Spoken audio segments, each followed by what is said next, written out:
You're about to see some distressing images, but breaking news out of Minneapolis overnight, where US immigration officers fatally shot a 37-year-old woman after she allegedly tried to run them over. And we're gearing up for Storm Goretti. Britain is braced for the latest storm, where 12 inches of snow and 90 mile-an-hour gusts of winds are expected to batter Britain. It is January. What do you say to your victims, Hugh Edwards? Martin Clunes will portray the disgraced BBC News presenter and disgraceful sex offender Hugh Edwards in a new Channel 5 drama. Is this way too soon?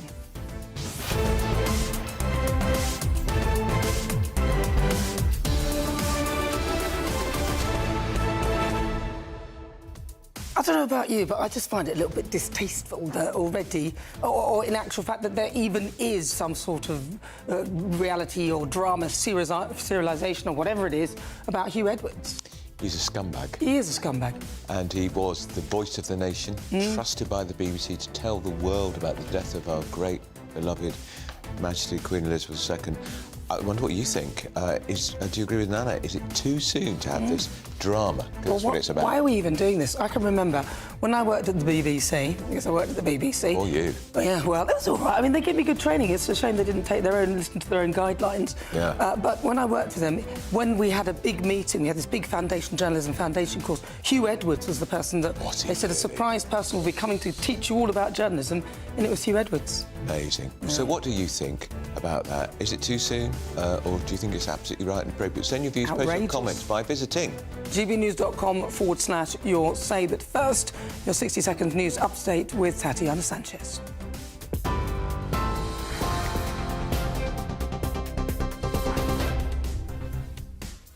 Thank you very much and good morning. The top stories. Serial rapists David Carrick and Cliff Mitchell were among more than 130 Metropolitan Police officers and staff wrongly hired or allowed to keep working as vetting was relaxed in a recruitment drive, a review has found. Thousands of recruits joined the force without undergoing proper checks as bosses abandoned national guidelines amid efforts to meet the Tory government's policy to recruit 20,000 officers in England and Wales. A US immigration agent has fatally shot a 37-year-old woman in the city of Minneapolis, sparking a war of words as local officials rejected the Trump administration's account that it was self-defense. Minneapolis Mayor Jacob Frase said this was an agent recklessly using power that resulted in somebody's dying, telling ICE officials in expletive-laced remarks to leave the city.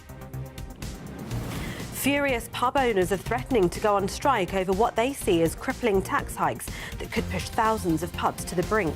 Meanwhile, Kemi Badenoch has vowed to scrap business rates for thousands of British pubs as she accused the government of treating them like cash cows to milk.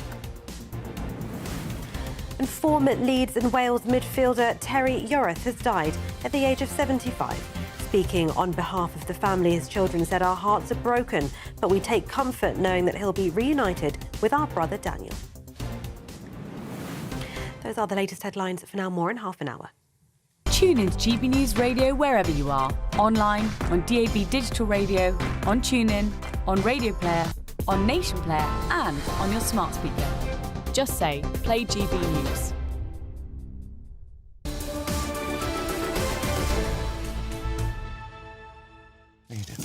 Hello and welcome. This is Britain's Newsroom. We're live across the United Kingdom on GB News with Andrew Pearce and me, Nana Acquia.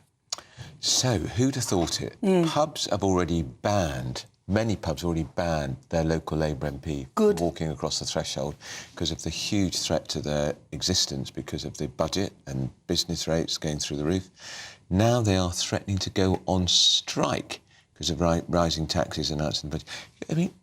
I mean, hairdressers are also saying, keep away Labour MPs. In all the problems of the Tory years, and my God, Nana, there were a lot of problems in the Tory years. I don't recall pubs going on strike and hairdressers saying to MPs, Labour MPs, don't set foot across my threshold. It's just, it seems that the myopic vision of the Labour government in their strategic planning in terms of raising revenue, because they said they'd tax everything else apart from actually raising income tax, which would have been the wisest thing to do. But unfortunately, they're now having to nitpick.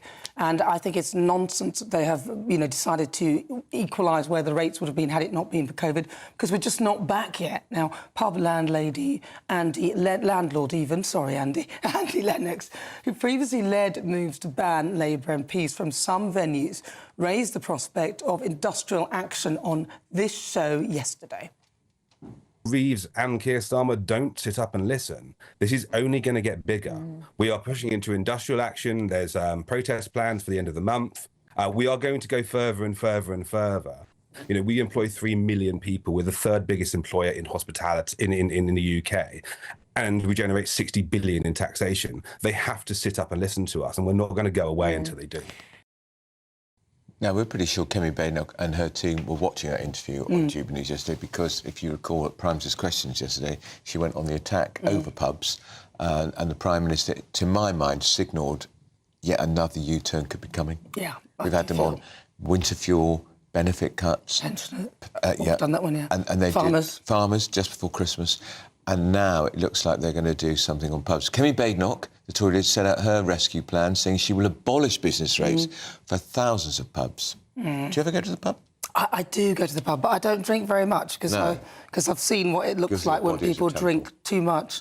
No, it wasn't really. I was a real drinker before, but then I kind of went out with somebody who drank too much, and I just thought, oh, no, thanks.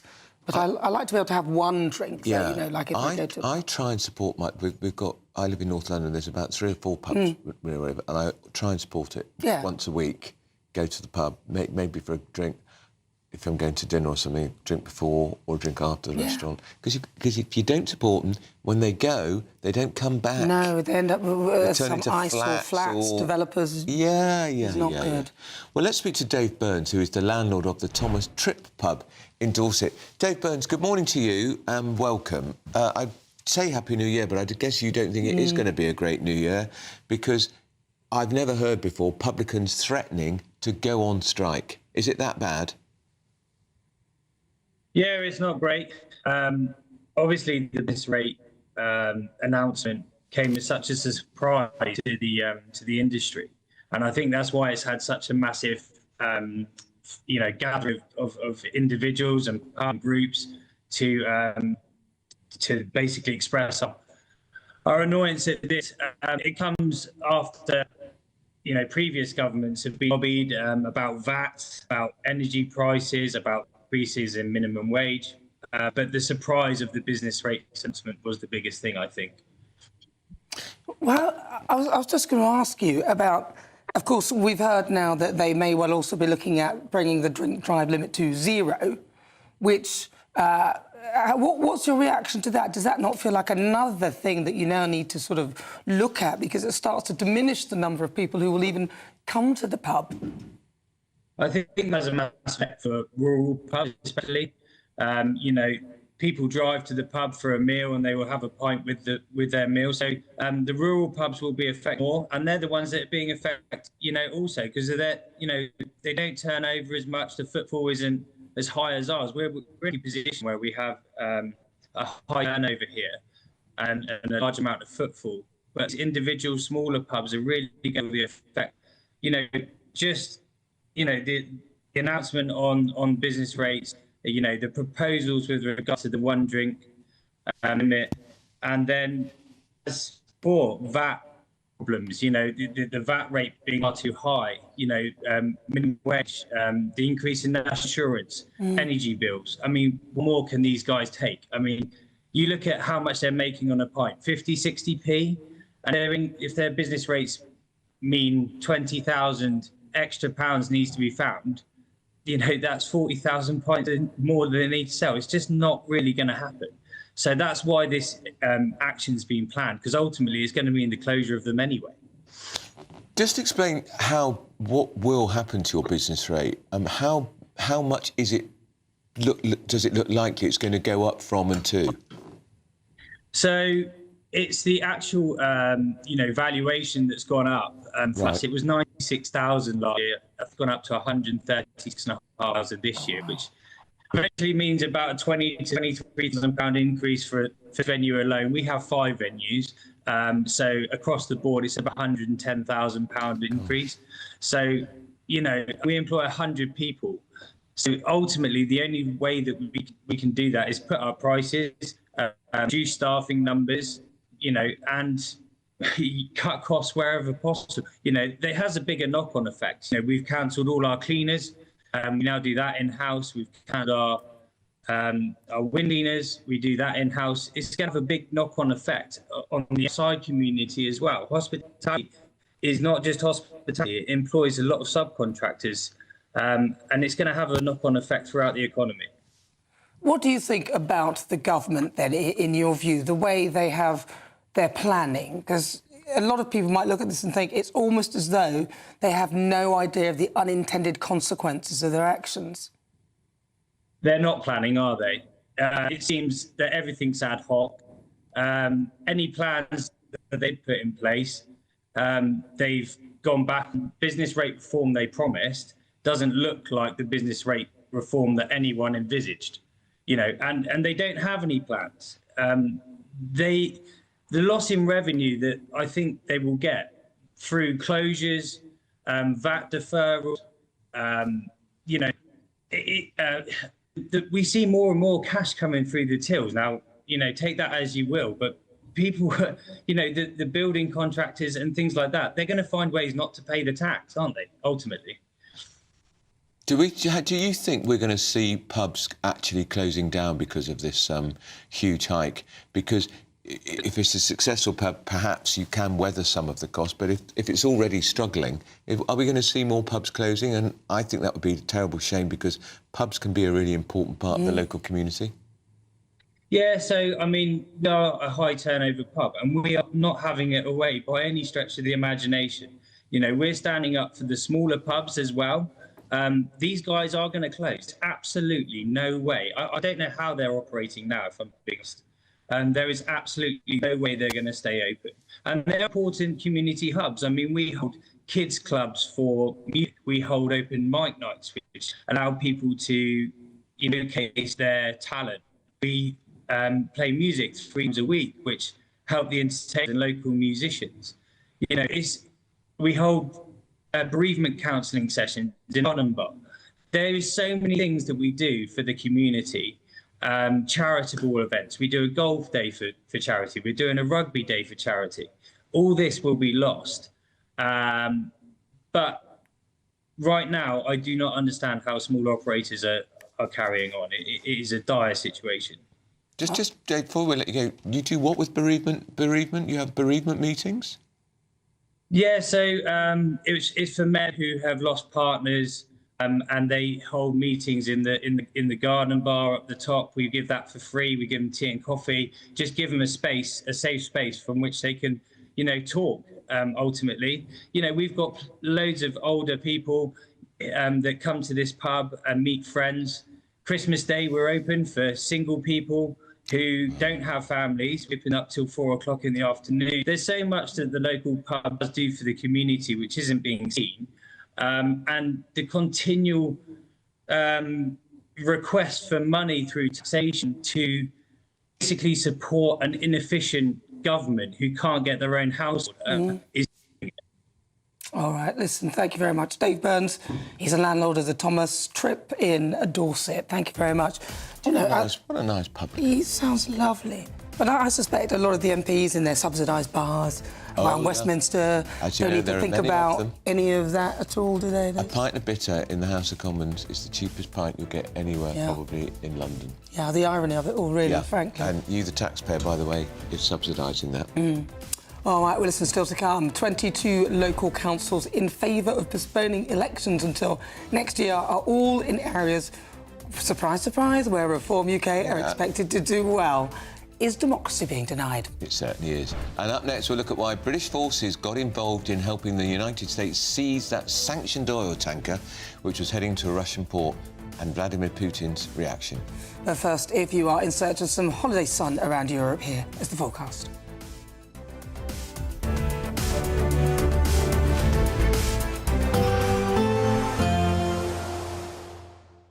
Can't wait to get in that sea. Lovely and warm. Just like the feeling of having great travel insurance. All Clear Travel Insurance sponsors GB News travel destinations forecast. The cold winds and the snow not just confined to the UK. In and around the Mediterranean, pretty blustery and some heavy snow likely over the Alps. First really big dumps for some here of the winter. Some showery rain for the Algarve. It's generally fine in the Canaries. Showery rain moving into Italy and across Croatia and further south too for Greece. We'll continue to see the weather pretty mixed in Italy with further showers and some gusty cold winds to come. The weather remains pretty fine in Tenerife. All Clear Travel Insurance sponsors GB News travel destinations forecast. At GB News, we love to hear from you, our loyal community. So drop us a line at gbnews.com/yoursay. There you can talk to each other and also to the presenters live on air. gbnews.com/yoursay, because GB News is your channel, Britain's news channel. GB News Breakfast, every day from 6 a.m.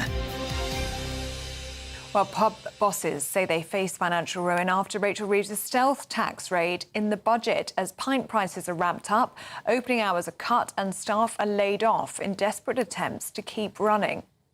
So this morning we're asking, would you pay more for your pint to save local pubs? Well, joining us now is pub owner Mark Bridgen and Communications Officer for the IEA, Reem Ibrahim. Really good to see you both this morning. Mark, let's start with you. We've spoken to you a lot about your lovely pub.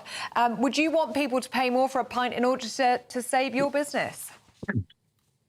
Well, it's looking like the only option. Yeah, with the increased taxes on every level and now the stress around rates increase and valuation agency, I don't know anyone that is making any money. So it feels like the only thing to do is to raise your prices. The irony is that actually at the moment, many of us are actually putting down our prices to try and get people through the doors. You know, in a desperate bid to stay alive, we're having to, try and offer even more value. Do you think the government is just tone deaf to the plight of our landlords of pubs and restaurants across the country? They absolutely are. I mean, over 21,000 pubs have closed since 1980. That's half of that in the last 2 decades alone. So I really do think that the government have tax regulated, restricted pubs to the oblivion.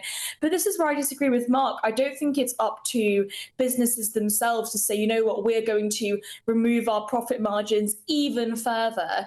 We know that the hikes in national insurance contributions and increasing the minimum wage have a huge impact on small businesses. GB News, the People's Channel. Do you trust what you're being told? Good, because neither do I. Those are just facts. I'm Alex Armstrong, and on my show, we'll expose the spin. Well, I want to answer that, because you didn't let me last time, because you always speak over me. The broken promises. To deny that is denying the truth. And the hypocrisy. Needs to stop. You think we can allow? Politics, policy, parliament. Nothing is off limits. No sugarcoating, no fear of offence, just the truth laid bare. Tune in every Saturday and Sunday at 9 p.m. for Alex Armstrong Tonight, only on GB News, Britain's news channel.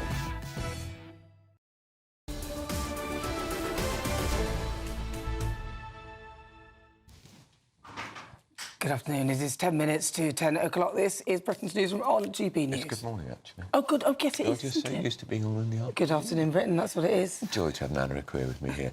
Now, Britain did support a US operation to seize a Russian-flagged oil tanker in the North Atlantic, deploying an IAF aircraft and naval ships to help out. Now, Defence Secretary John Healey said that the operation demonstrated the UK's commitment to upholding maritime security. That was in his speech yesterday in the evening. We'll speak to former Labour MP Graham Jones, who is a bit of an expert on all matters Venezuela. Graham Jones, this is all... Are we now being inexorably sucked into Donald Trump's feud with Venezuela, having abducted President Maduro? We are now getting involved in these so-called ghost oil tankers. Should we be getting involved? I think we should. I think it's more complicated than just Venezuela. We've not actually heard the contents or a statement from the government or the US administration about what is on those particular boats. They were shadowed by submarines and other boats as well. And we're not sure what was on the tanker. What is suggested is that there was military equipment going from kamikaze drones, Shahed rockets, going from Iran to Hezbollah in Venezuela. These couldn't get through the blockade, so did a U-turn. The ship was suddenly flagged as a Russian ship and headed towards Russia through, obviously, waters that are nearby and ones which we monitor. And that led to the seizure. But if there are weapons and if they were going to Moscow, then they were going to end up in Ukraine. So it directly involves us, but we await a statement and clarity on what the contents of that shipping, not just that oil tanker, were. I was going to ask you that, Graham Jones. I mean, do we not have a right to know what was on that ship to the best of the British authorities' knowledge? I mean, they assume what's on that ship, but can they be absolutely certain what was on it? Well, obviously, we're not privy to intelligence. You're asking an open-ended question. You'd like to think that, you know, that the intelligence was very good and that we acted in good faith. Time will tell. I'm sure that we will be furnished with the information, the facts, as time develops. Obviously, there are security implications and probably other implications as to why we're not privy to that information at the minute. However, the government have made a statement, and I think that's the first step on why we took the action that we did and why it was necessary. Do you think that do you think that Keir Starmer's making wise decisions, in particular if we look at Greenland? I think, yeah, I do actually. I think he could beef it up somewhat. Obviously, what went under the radar was the RAF, along with France, took action this week. Earlier this week in Syria. And, you know, we are looking to try and have a better world. We are looking to try and stop people like ISIS expanding or Maduro turning Venezuela into a much worse threat to us than it actually is, and also stopping weapons going into Ukraine. So, yeah, I think he is. Generally, he is. But I think we need to be mindful. And very briefly, about 10 seconds. Can I just ask you about Chagos? Is he right to surrender the Chagos Islands? It's a yes or no. We're running out of time. I'm not privy to all the legal details, but I would say my gut feeling is no. However, there is a legal framework for all of this, which I've not analysed and looked at. So I can't say I come to an informed conclusion, but my gut instinct is no. All right. All right, that's former Labour MP Graham Jones, who was chairman of the Commons All-Party Parliamentary Group on Venezuela, which has now been disbanded. Yeah. Funny that. Yeah, isn't it just? There's become chaos as the Met police employ thousands of unvetted officers. Weather is next. Expect warm spells with the odd rude interruption. Boxed Boilers sponsors the weather on GB News. Morning, welcome to your latest weather update from the Met Office here on GB News. Later today, Storm Goretti will arrive, bringing strong winds, particularly in the southwest of England, but also some heavy snow for parts of England and Wales. It's across Scotland and Northern Ireland where we've got the risk of snow and ice first thing. Ice warnings in place until late morning. Down to the southwest by late morning, rain will have arrived.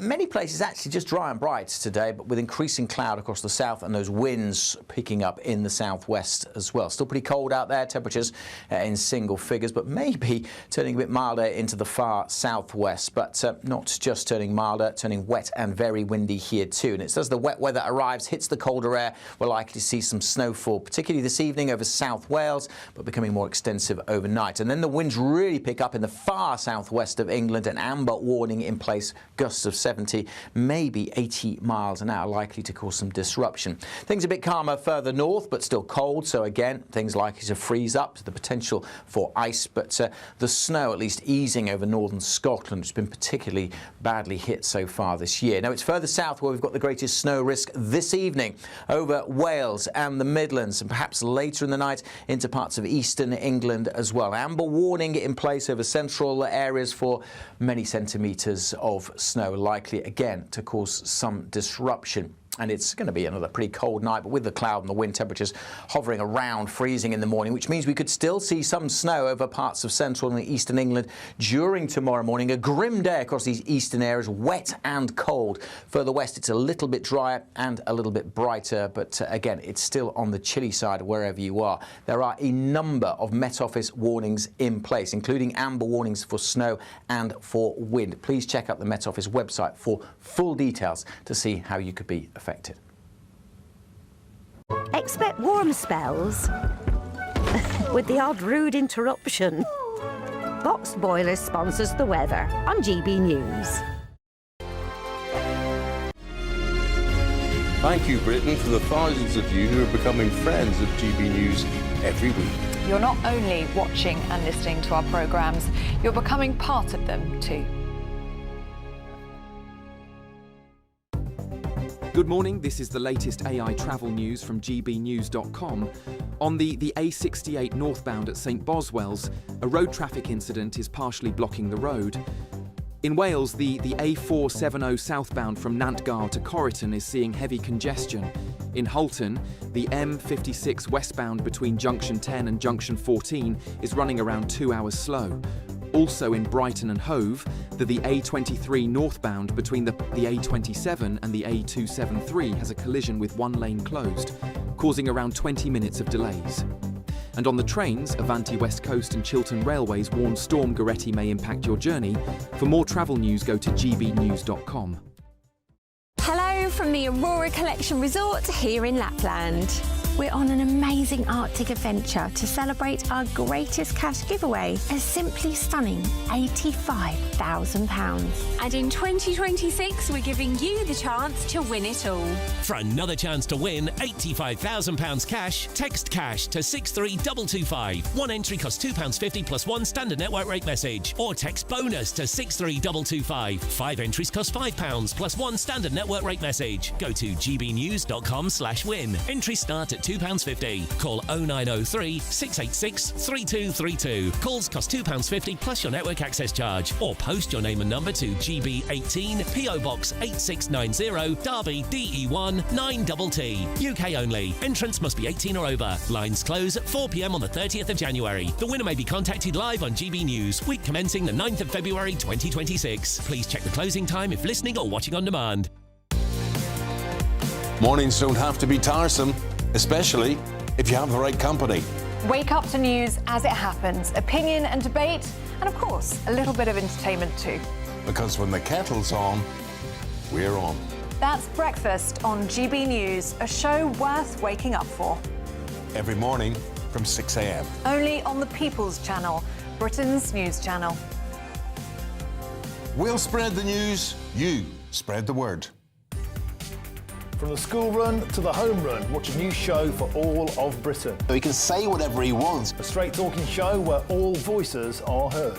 And, you know, when are we going to stop talking about smashing the gangs and actually do it? With the stories that matter from every part of our country. There's a bit of a crash landing there for your Chancellor. Bold, fearless and standing up for you. That's me, Martin Daubney, 3 p.m. till 6 p.m, weekdays, here only on GB News. The People's Channel, Britain's news channel.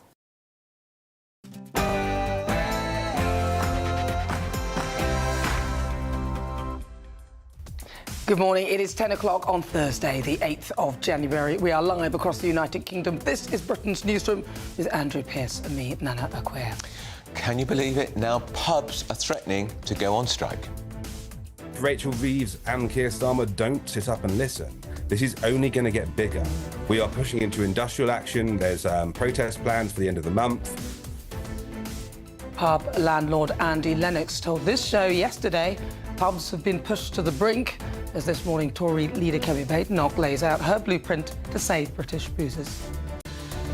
Do you still trust the police? Well, thousands of Met officers, including 2 serial rapists, were not properly vetted because they wanted to increase diversity in a nationwide recruitment drive. Shameful, isn't it? Meanwhile, the West Midlands police chief has got terribly defensive over his decision to ban Jewish Maccabi Tel Aviv fans from a football match in Birmingham. I think this is the first time specifically that you've asked for that detail. And that's what we tried. That's what we tried to get across. absolutely That's outrageous. The UK, at the request of the US, supported this operation as part of global efforts to crack down on sanctions busting and shadow shipping activity. That, of course, is Defence Secretary John Healey. British forces help America seize a sanctioned oil tanker that was heading to a Russian port. And Vladimir Putin calls the actions illegal, really, and accuses Western powers of maritime piracy. Hypocrisy of these people. Yeah. Now you're about to see some very distressing images. Breaking news out of Minneapolis overnight, where US immigration officers fatally shot a 37-year-old woman after she allegedly tried to run them over in her car. Gearing up for Goretti. That's Britain, which is braced for the latest storm, where 12 inches of snow and 90 miles per hour gusts are predicted and expected to batter the UK. Yes, it's the calm before the storm, Goretti, the UK's first named storm of the year, with 2 amber weather alerts coming into place, as well as several yellow weather warnings across the UK. What do you say to your victims, Hugh Edwards? That was the disgraced Hugh Edwards leaving court last year. Now Martin Clunes is going to portray the disgraced BBC News presenter Hugh Edwards in a new Channel 5 drama. But we're asking this, are they cashing in a bit too soon?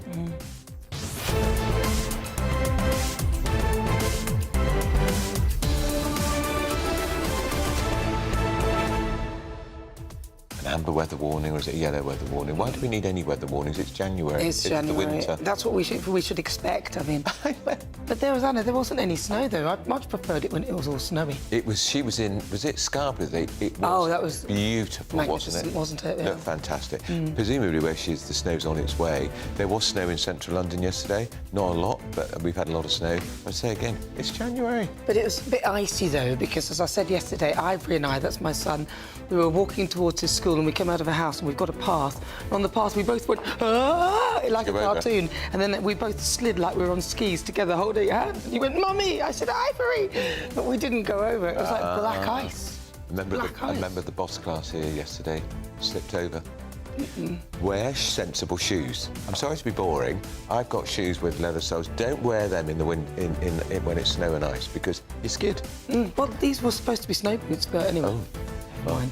Or send us your thoughts, your comments, gbnews.com/your say.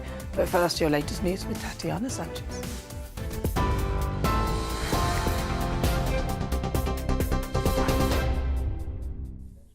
Good morning. Thank you very much. The top stories from the GB Newsroom. Serial rapists David Carrick and Cliff Mitchell were among more than 130 Metropolitan Police officers and staff wrongly hired or allowed to keep working as vetting was relaxed in a recruitment drive, a review has found. Thousands of recruits joined the force without undergoing proper checks as bosses abandoned national guidelines amid efforts to meet the Tory government's policy to recruit 20,000 officers in England and Wales. Home Secretary Shabana Mahmood called the failings a dereliction of the Met's duty to keep London safe, as she ordered the police inspectorate to carry out an urgent independent probe. 26-year-old Mitchell, who was given a life sentence in 2024 for attacks on 2 victims over 9 years, was initially rejected from the force because of a previous allegation of child rape. But a vetting panel aimed at reducing disproportionality towards ethnic minority groups overturned the decision, and he joined the force in August of 2020. Assistant Commissioner Rachel Williams said, "We are being open and transparent about past vetting and recruitment practices that led, in some cases, to unsuitable people joining the Met. We found that some historical practices did not meet the strengthened hiring and vetting standards we have today. We identified these issues ourselves and have fixed them quickly while making sure any risk to the public has been properly and effectively managed." In other news, Sir Keir Starmer has set out his position on Greenland in a call with the US President Donald Trump, Downing Street says, in a call that included a discussion about the interception of the Bella 1 tanker, which involved US and UK military forces. The UK confirmed it supported a US operation to seize a Russian-flagged oil tanker in the North Atlantic, deploying an RAF aircraft and naval assets. The vessel was believed to be transporting sanctioned Iranian oil bound for Russia. Meanwhile, the US also seized a second oil tanker in the Caribbean Sea, labelling it a stateless sanctioned dark fleet motor tanker. Defence Secretary John Healey said the operation demonstrated the UK's commitment to upholding maritime security.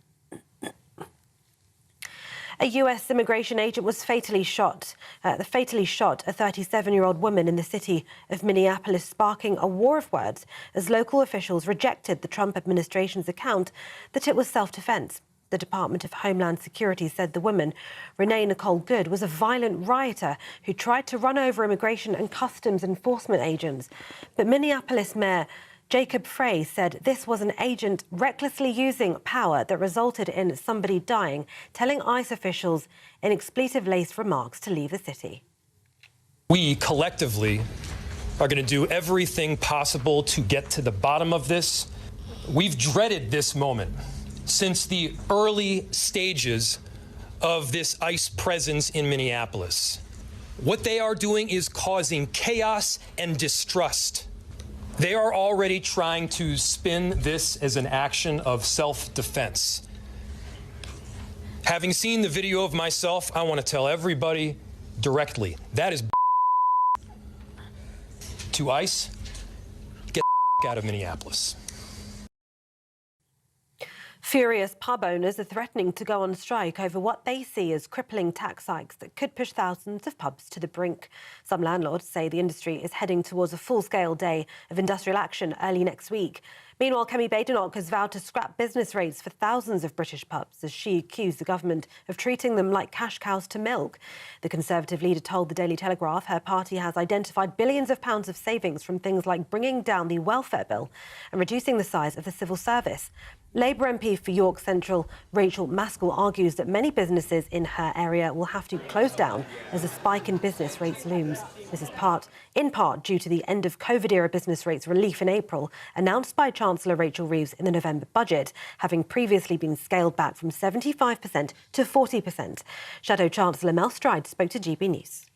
The reason why there's that huge financial stress is because of the decisions that the government's taken. So it's not just about sort of beer duty, for example. It's not just about business rates going up astronomically. It's about national insurance having gone up on the people that are employed within pubs as well. All of these things are squeezing pubs and their margins to the point where many of them are ceasing to be viable. So what we really need to address is that fundamental issue of how do we create an economy in which we don't weigh down businesses with all these costs and all this extra taxation and allow them to go out there and grow and expand and employ people and grow our economy. The Met Office has issued weather warnings for snow across the UK as Storm Goretti closes in on Britain. Yellow snow warnings now cover huge areas of East Anglia, the Midlands, the North and the South West, as well as almost all of Scotland, Wales and Northern Ireland. A more severe amber snow warning has also been issued for much of central Wales, the Midlands and parts of the North, with up to 30 centimetres of snow predicted. And former Leeds footballer and Wales midfielder Terry Yorath has died at the age of 75. Yorath played a big part in the Leeds team under Don Revie, winning the First Division title before spells with Coventry, Tottenham and Bradford. He also won 59 caps for Wales. Speaking on behalf of the family, his children said, "Our hearts are broken, but we take comfort knowing that he will be reunited with our brother Daniel." And those are the latest headlines. For now, more from me in half an hour. Tune in to GB News Radio wherever you are. Online, on DAB digital radio, on TuneIn, on Radio Player, on Nation Player and on your smart speaker. Just say, play GB News.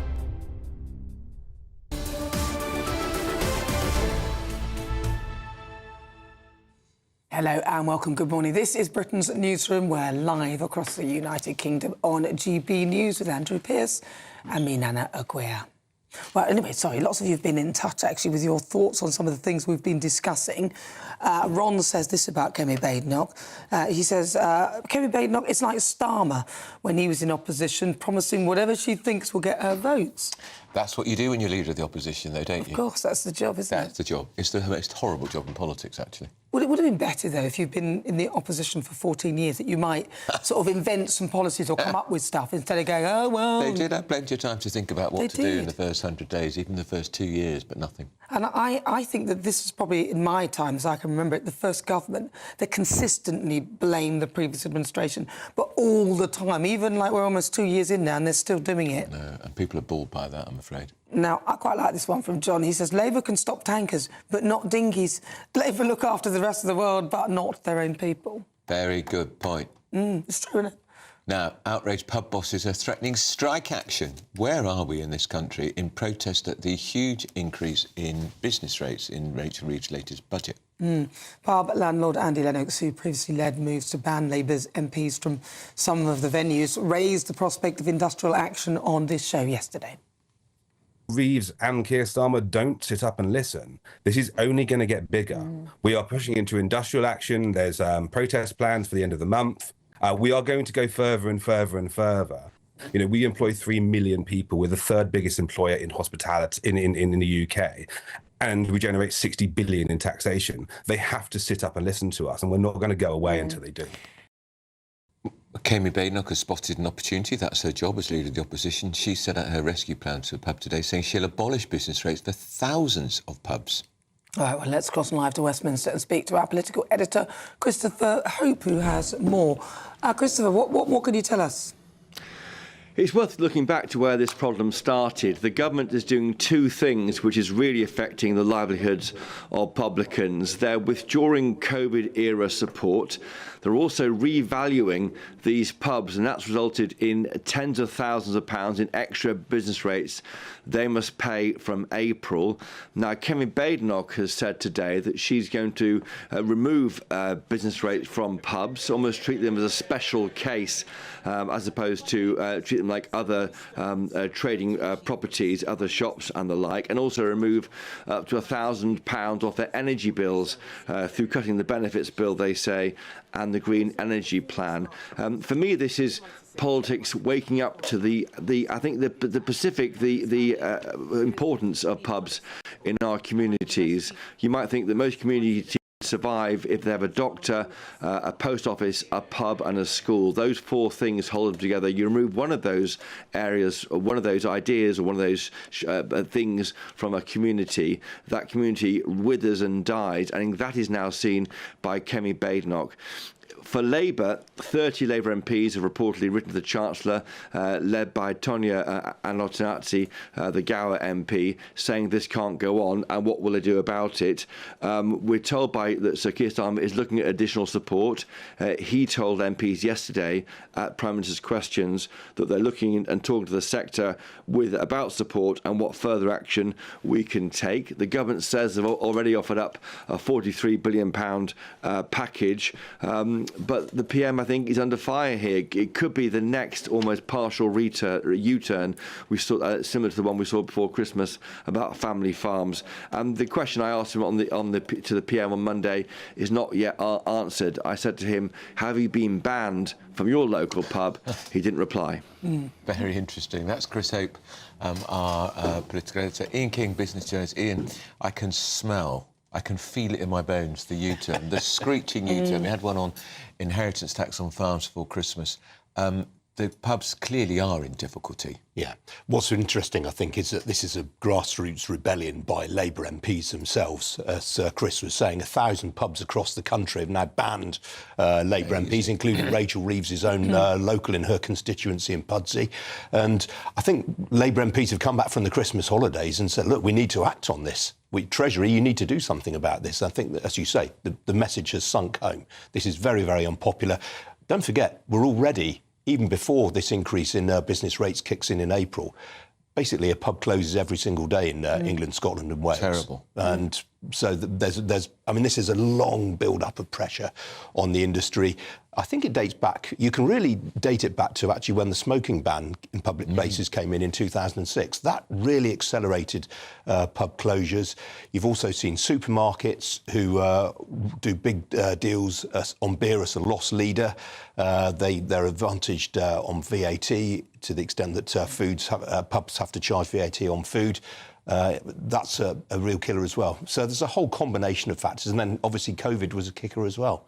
But they would argue that they, as you said, COVID, that the business rates relief was actually only a temporary measure. Yeah. So at some point, that would then have to be reinstated. Yes, that's absolutely right. And actually, if you go further back, pubs have always traditionally, even before COVID, they benefited from a fairly sort of generous approach from the Treasury compared with other hospitality businesses. So that is coming to an end. Depending on how you cut the numbers, I mean, I've seen various estimates. UK hospitality say it's a 68% increase in business rates. The other industry body says it's as much as 76%. You're talking about an average of about £7,000 across the piece. But obviously for some pubs, it's going to be a good deal more than that. The real disappointment, the way that business rates are calculated, you have a rateable value on a business, and then you have what's known as the multiplier, which the Treasury imposes. Now, the industry was expecting a discount of some 20 pence in the pound on the multiplier. They actually only got 5 pence, and that's why the real pain has kicked in.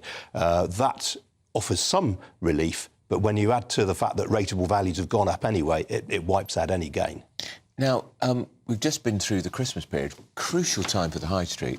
I was shocked to read that is Primark actually going to close a store? Is Primark, of all companies, in trouble? Yes, this is extraordinary. I mean, this is retail analysts are calling today Super Thursday because we've had Christmas trading updates from Marks & Spencer, Tesco, Associated British Foods, which owns Primark. Greggs have put their numbers out as well. We heard from Next on Tuesday. We get Sainsbury's tomorrow. What's really interesting, Primark, the owner of Primark has put out a profits warning, which is absolutely unheard of. I mean, this has been such a stock market darling. They're now talking about ABF, the parent company, which owns lots of well-known grocery brands like Twinings Tea and so forth. They're talking about spinning off Primark into a separate company, but this is the worst possible time to be putting out a profits warning, if you like. On the bright side, Marks & Spencer really surprised people today. The share, it's one of the leading gainers on the FTSE 100 as we speak. Next results, trading update the other day, were very, very good. And a lot of people thought, oh, well, maybe that's come at the expense of Marks & Spencer. Their clothing and home sales were slightly disappointing. There's lingering effects from the cyber attack there. But food has really done it for M&S again. They always see a big increase in their market share over Christmas. I have to say, I mean, I've become a real convert to M&S. Oh, I'm sorry. I mean, I wouldn't want to be biased at all. I mean, I've got an M&S and a Waitrose near where I live, and more I'm going into M&S for the food. I mean, there are obviously other food outlets like Tesco, but they just can't compete with M&S. Not really. Tesco was interesting too. I mean, Tesco share prices are actually off 5.5% right now. I mean, they grew their sales. In fact, Tesco now has a record share of the grocery market. But the numbers came in slightly shy of expectations, so the share price is off there. And they didn't upgrade their profits forecast, which everyone thought Tesco, given their dominance right now on the high street, you would expect them to have done that, and they didn't. And is Primark, just brief finally, Ian, is Primark struggling because people are buying online or just because the bottom's fallen out of that particular market? If you look at the numbers, it looks to be an issue. I mean, this has been a great success story. I mean, born in Ireland, the majority of the shops are here in the UK.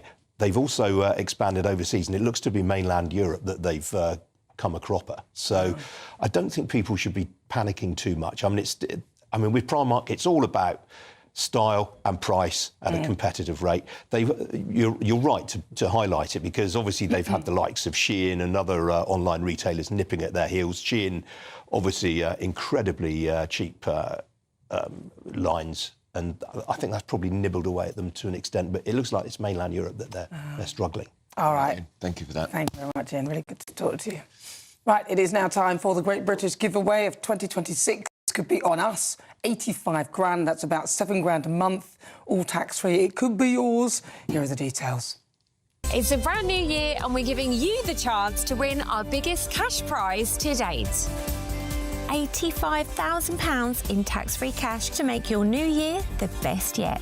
And we've come to the Aurora Collection Resort here in Lapland to celebrate. Imagine what the coming year could look like for you with a whopping £85,000 in the bank. You can have the complete Lapland experience all in one place by visiting the Northern Lights Village. Or just safe in the knowledge that this year is on us. An incredible £85,000 in tax-free cash could be yours. For another chance to win £85,000 cash, text cash to 63225. One entry costs £2.50 plus one standard network rate message. Or text bonus to 63225. 5 entries cost £5 plus one standard network rate message. Go to gbnews.com/win. Entries start at £2.50. Call 0903 686 3232. Calls cost £2.50 plus your network access charge. Or post your name and number to GB18 PO Box 8690 Derby DE1 9TT.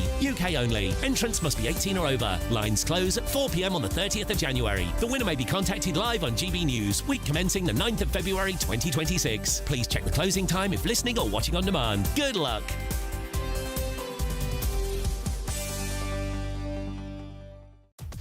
Up next, in a woke recruitment drive, the Met Police let in 2 serial rapists, and thousands of officers were not vetted properly because they were desperate to increase their candidates and officers from a diverse background. You couldn't make it up, could you? Listen, we'll be going through that and more with Carol Malone and Judita De Silva. There they are, having a good chinwag. This is Britain's Newsroom on GB News. Westminster's full of talk, but out here, it's the real world. Am I allowed to talk now? No, that's it. This is where it matters, real people and real lives. That's what politics is all about. In fact, has Trump made a good start? No. Straight answers, no spin, and just a couple of pints. How many fingers have I got up? About 10. So join me for Lee Anderson's Real World every Friday at 7 p.m, only on GB News. The People's Channel, Britain's news channel. Martin Daubney, weekdays from 3 p.m.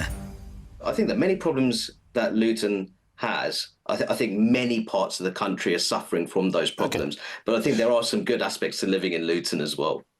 But Raki, we have to address the elephant in the room in a sense, and that is Luton an example of a failed multicultural town? What I mean by that is we have 54.8% of the population is non-white, the largest being minority ethnic group Asian, and we do see, you live there, cultures living side by side, and there's a lack of integration.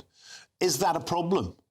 No, I think there's definitely integration challenges which need to be addressed in Luton. Now, when I was a lot younger, there were significant social tensions in Luton. We saw the Islamist Butchers of Basra demonstrations and then the subsequent creation of the English Defence League, the EDL. But I have to say, even though we have those integration challenges, if you look in other parts of the country, there have been significant forms of civil unrest which Luton has not experienced.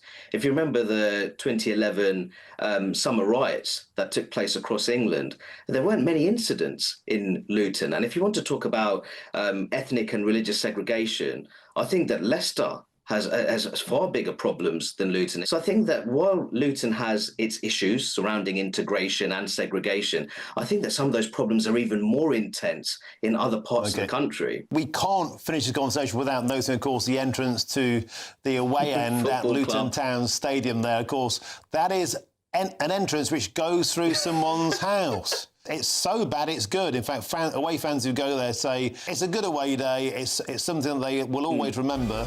GB News, the People's Channel. You want to know what's really going on in the corridors of power? Labour don't know what to do with you half the time, and that makes you quite lethal in the chamber. Get behind the headlines with Chopper's Political Podcast. Join me, Christopher Hope, as I sit down with the great and the good of British politics. We'll see where this ruling takes us. These are the stories shaping our nation. Chopper's Political Podcast, available now on all platforms. Listen in and stay ahead.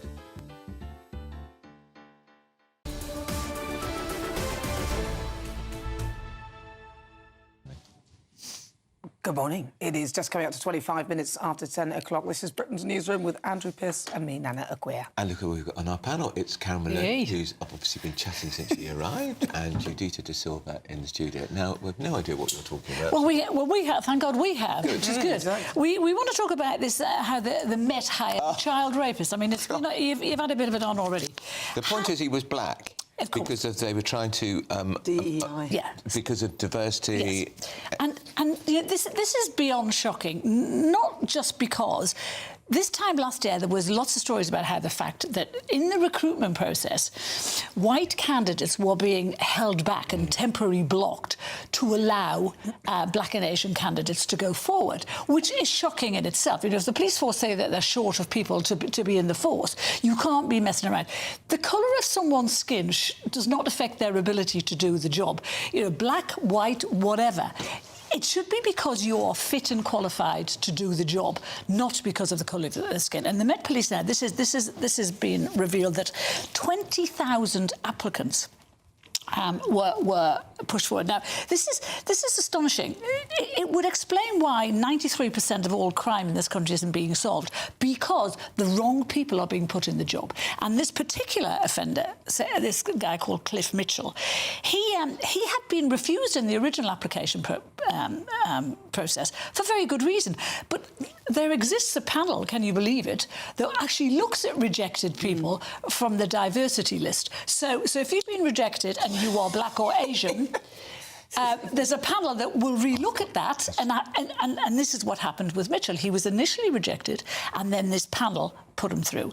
And I just think, you know, it's a noble idea to get more people from of course, but only if they want and only if they're good enough. I agree. And that's the point. And the people who've been rejected were clearly not good enough. And it doesn't matter whether you're white or black. If you're not good enough, you're not good enough. End of story. But this obsession with our police forces, instead of being obsessed with solving crime, they're obsessed with diversity. Judita, what do you make of this? First of all, I think it's quite haunting that people are reporting on this individual was a black child rapist. I think any child rapist is depraved and should be buried underneath the jail. I don't care what colour you are. And the fact that whether it's David Carrick or Wayne Couzens, no one's going the white rapist or the white murderer. Who cares what colour they are? They're all depraved. This was all during a period under Cressida Dick, when you wanted 20,000 more police officers to come in. You had your diversity targets. You decided to drop down the actual qualification criteria, where many of these people who should have been nowhere near the Met Police were then actually had their rejection overturned. That's the problem. I don't care what they look like. I agree with you saying that. Do you not think that the problem is the diversity panel? No. Well, why do you need a diversity panel? Especially when there is an officer who's actually been rejected. So then now the reason your criteria is now, well, he's black, so we'll put him in. There were also white officers that were rejected during proving, and they went through. So it wasn't wasn't unique to black people. But it is the diversity panel. But the question you said is really important. Your question is really important. Why do you actually need to have diversity in the police force? It's something in every multicultural country. It's something that always comes up. Why? Depending on where police officers are deployed, white officers have said themselves there are certain interactive problems you have because the local people just instinctively don't trust you. It makes it easier when they see police officers who look like them. What would you call that? You are completely right. That qualification. That is racism in itself. That is not racism. It's a recognition of the general functionality issues that arise when police officers themselves saying, doing my job is harder because I come against operational blocks because people initially don't trust me. If I have a partner that looks like them, it makes my job harder. If the boots on the ground say this is what I need to do my job better, you listen. Come on, let me get in. None of it is an excuse for employing people who are not up to the job, who have been rejected for very, very good reasons. And you say, you know, why is there is a specific panel just for black and Asian people? That's the point, to have those rejections reviewed. Is there a panel for white people who've been rejected? I doubt it very much. And that is the point of this, because that is racism in itself. There was a review panel who put through someone like David Carrick, who was rejected, and then he had his rejection overturned. This happened across the board. I completely agree with you. I've said it before that if you were to actually vet every police officer working in the force, you'd probably find out that most of them don't pass psychological evaluation and shouldn't be nowhere near a gun, a badge or power. But the problem is when you start looking at when you look at the kinds of problems that have arisen that we've seen, something as horrifying as Sarah Everard, things like that would not happen if you'd actually had psychological evaluation for people like that. Do you know when things have started to go people wrong? have decided to skip over hard... Carolyn, please. Sorry. When things have started, I have noticed in the past 10 years that the calibre of coppers has changed. Just when you walk along the street, you see it's not about the colour of their skin. It's about the person who's doing the job. Well, very rarely. Most of them look like children who couldn't take on any criminal on the planet. But that's not the point. Back 10 years ago, they didn't have this kind of diversity, these kind of procedures. And what's happening is now, black and Asian people are being favoured over white people, not because they're better, not because they're going to make better coppers, but because of the colour of their skin. That should never be allowed to happen where the law is concerned, where people's lives are concerned. That doesn't happen across the board because you happen to have a test case that is not a test case. You have a marker case that across the board, this man is depraved. He never should have been in. He got through due to diversity targets. Those things are all true. Lots of stories. 20,000 police officers. They didn't say 20,000 black police officers. They said that diversity had to be included. Candidates. Yes, but you have lasered in on the fact that they were trying to push diversity targets. They had to hire 20,000 people. That wasn't just 20,000 black people. Can I just say on Cliff Mitchell, it's not an isolated case. That's the point about this. Yes. So he was one of 25 officers given a second chance from an ethnic background who went on to commit criminal offences, inclling violent sex attacks. 13 counts of rape. Yeah, and the whole point about the vetting procedures, Judith, they're supposed to throw red flags, integrity, character, cautions, the kind of people you deal with. It's supposed to flag. So don't tell me this bloke and all the other ones who were thrown, that there weren't red flags. Of course there were. Nobody's saying there weren't red flags. What baffles me is the myopia you are exhibiting in your outrage about the black officers who had no business being anywhere near authority. There were white officers too. Across the board, this was a failing by the Met Police. This was a failing under Cressida Dick's watch. That is what we're talking about. A mode of operation was used. Can I just come in on that? Yeah. OK, so to be clear, this is about a DEI panel who allowed a black candidate to pass something where he should not have been anywhere near power. OK, so they allowed him to get through despite the fact that he's a rapist and all the other offences, and the reason they did that was because he is black. Now, I hear you that there are some white officers who come through and blah, blah, blah, blah. Yeah, that's true. But this is specific. What is specific to this story is that there are a diversity panel who allowed this officer to come through because he was black. And that is absolutely wrong. There's no defence to that at all. So using the thing that there are white bad officers too is not an argument, because that's not what this story is about. So let me get this right. So the story is just about ignore the David Carrick of the world. Let's focus about Cliff. Which is what is... No, I'm not going to say it again. This was about a diversity DEI panel who enabled an officer into the job because he was black, and that's what it's about, and that should never happen. OK, so... We have to read a statement from the Metropolitan Police. Rachel Williams said, in publishing this report today, we found that some historical practices did not meet the strengthened hiring and vetting standards we have today. We identified these issues ourselves and have fixed them quickly whilst making sure that any risk to the public has been properly and effectively managed. On that note, we will see the panel shortly, and we're now going to have our 60-second news update with Tatiana Sanchez.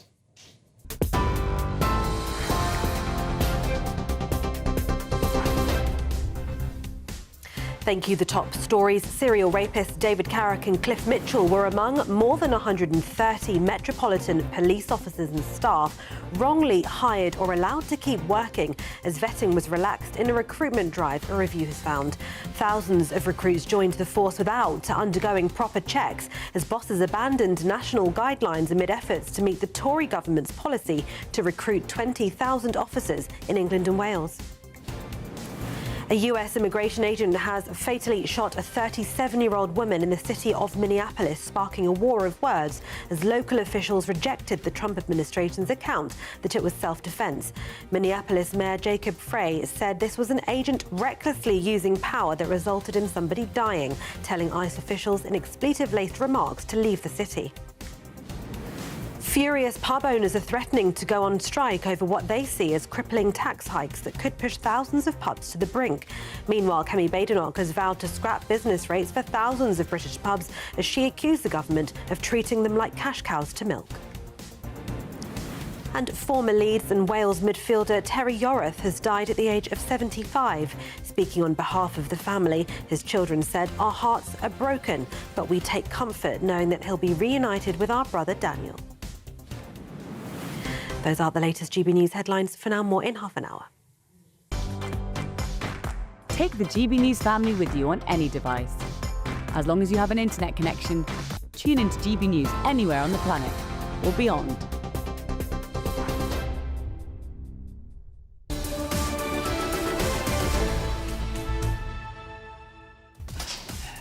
All right, well, up next, the daughter of murdered MP Sir David Amess will join us.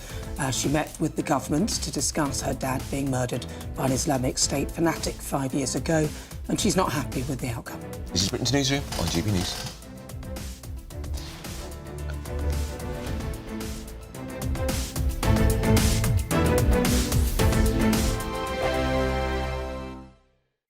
Morning, welcome to your latest weather update from the Met Office here on GB News. Later today, Storm Goretti will arrive, bringing strong winds, particularly in the southwest of England, but also some heavy snow for parts of England and Wales. It's across Scotland and Northern Ireland where we've got the risk of snow and ice first thing. Ice warnings in place until late morning. Down to the southwest by late morning, rain will have arrived. Many places actually just dry and bright today, but with increasing cloud across the south and those winds picking up in the southwest as well. Still pretty cold out there, temperatures in single figures, but maybe turning a bit milder into the far southwest, but not just turning milder, turning wet and very windy here too. And it's as the wet weather arrives, hits the colder air, we're likely to see some snowfall, particularly this evening over South Wales, but becoming more extensive overnight. And then the winds really pick up in the far southwest of England, an amber warning in place, gusts of 70, maybe 80 miles an hour, likely to cause some disruption. Things a bit calmer further north, but still cold, so again, things likely to freeze up, to the potential for ice, but the snow at least easing over northern Scotland, which has been particularly badly hit so far this year. Now, it's further south where we've got the greatest snow risk this evening, over Wales and the Midlands, and perhaps later in the night into parts of eastern England as well. Amber warning in place over central areas for many centimetres of snow, likely again to cause some disruption. And it's going to be another pretty cold night, but with the cloud and the wind, temperatures hovering around freezing in the morning, which means we could still see some snow over parts of central and eastern England during tomorrow morning. A grim day across these eastern areas, wet and cold. Further west, it's a little bit drier and a little bit brighter, but again, it's still on the chilly side wherever you are. There are a number of Met Office warnings in place, including amber warnings for snow and for wind. Please check out the Met Office website for full details to see how you could be affected. Thank you, Britain, for making GB News Radio such a huge success. Whether you're in the car, on the go, or listening at home, thank you for choosing us as your radio station. Good morning, this is the latest AI travel news from gbnews.com. On the A76 near New Cumnock, flooding from a burst water main is affecting the carriageway, so take care. In Durham, a broken down vehicle is blocking one of two lanes on the A19 southbound exit slip to the A1086. In Holton, the M56 westbound between Junction 10 and Junction 14 is still heavily congested, with delays of around 2 hours. Also, on the A23 northbound at the junctions with the A27 and the A273, one of three lanes is closed after a crash, causing 10-minute delays. And on the trains, Avanti West Coast and Chiltern Railways warn Storm Goretti may impact your journey. For more travel news, go to gbnews.com.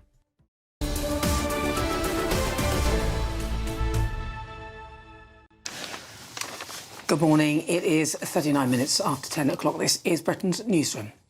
Now, the daughter of the murdered Tory MP Sir David Amess is pretty disappointed. She met the Home Secretary yesterday after the government offered another review into his death.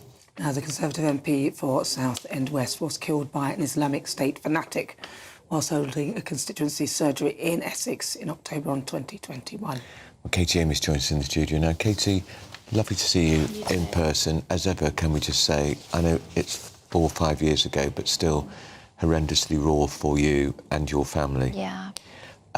You've been campaigning. You met the Home Secretary yesterday.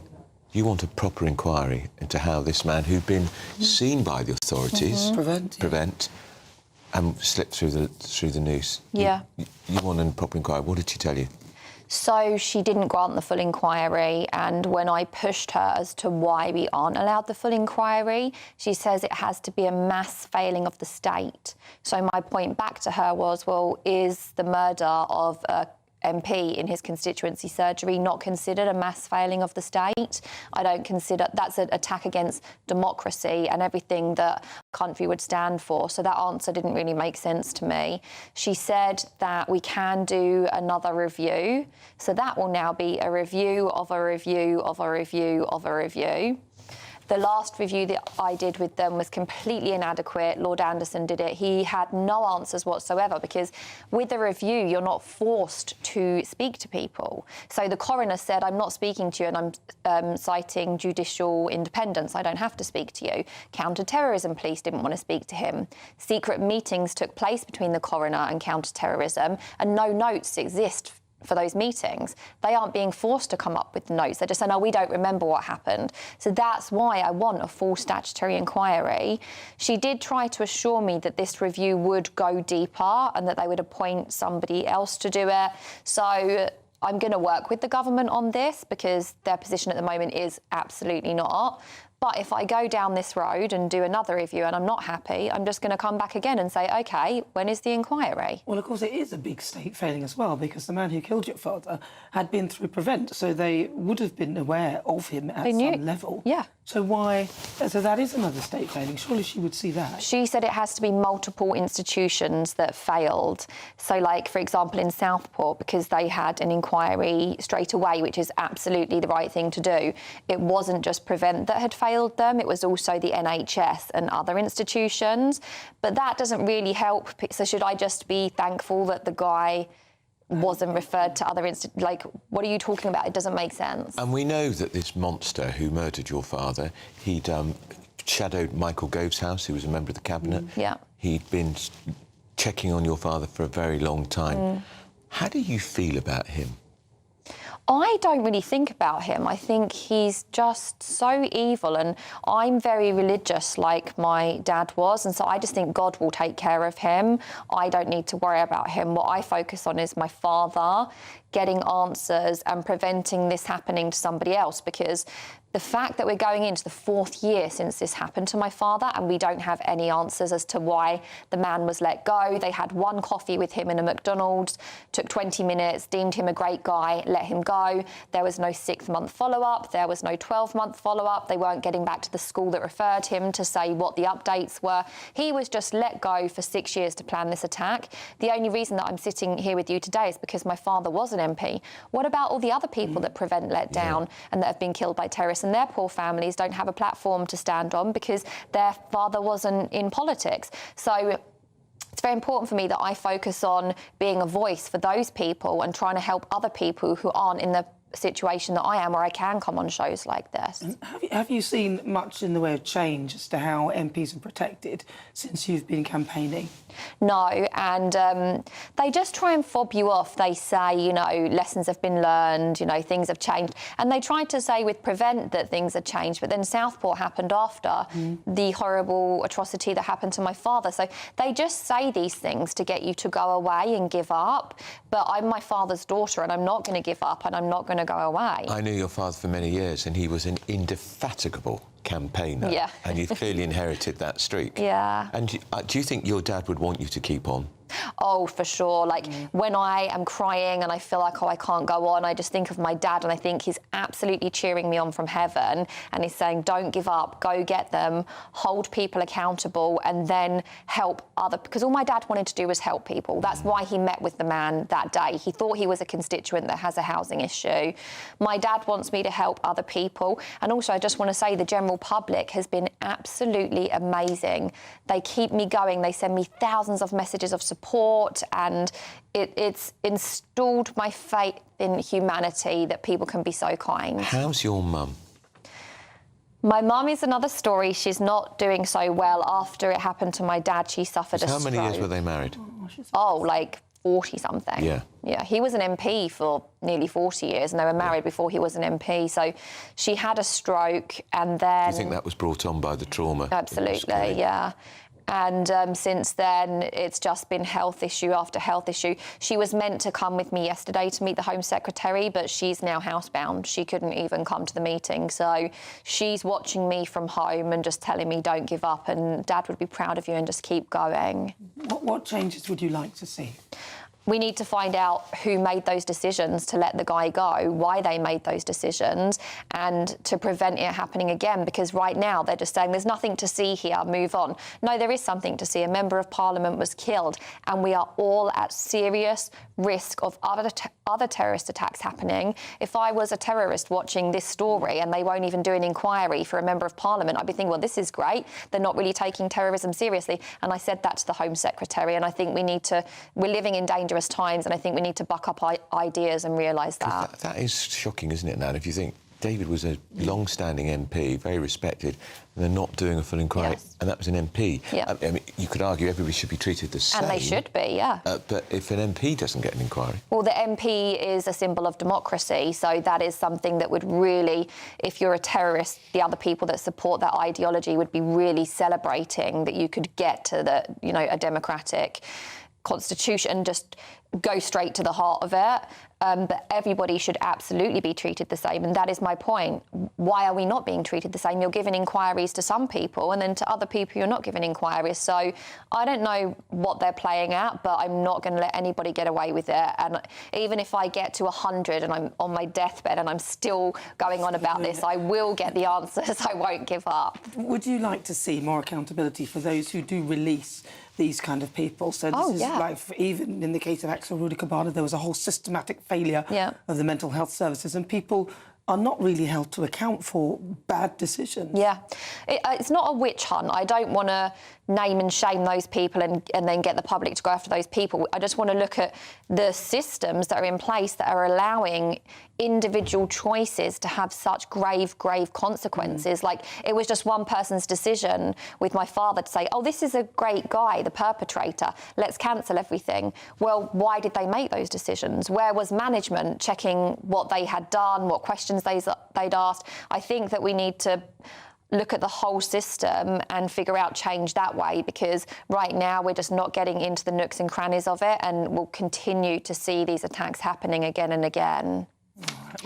Well, Katie, best of luck with your campaign. Honestly, that's Sir David Amos's daughter, Katie Amos, who is very much a father's daughter. He's not going to let this one go, are you? I don't think she should. Don't let it go. Now, we've got a statement from the Home Office, which we have to read, so I'm going to give you the pleasure of reading that, Nana, if you don't mind. The Home Office spokesperson said there have been several reviews asking how this could have been avoided, and we have seen significant improvements to the Prevent programme, as well as stronger protections for MPs. We understand the Amos family is still looking for answers, and we take this incredibly seriously. We've confirmed we will further scrutinise all the reviews that have taken place over the last few years, but they don't say no inquiry. How does that make you feel, that statement? That's annoying, because obviously I know there's been reviews. You doing a review, if you don't get any answers from it, what's the point of you doing a review? That's all talk. Yeah. Thank you, Katie. All right, Katie. Plenty more to come. Britain's Newsroom on GB News.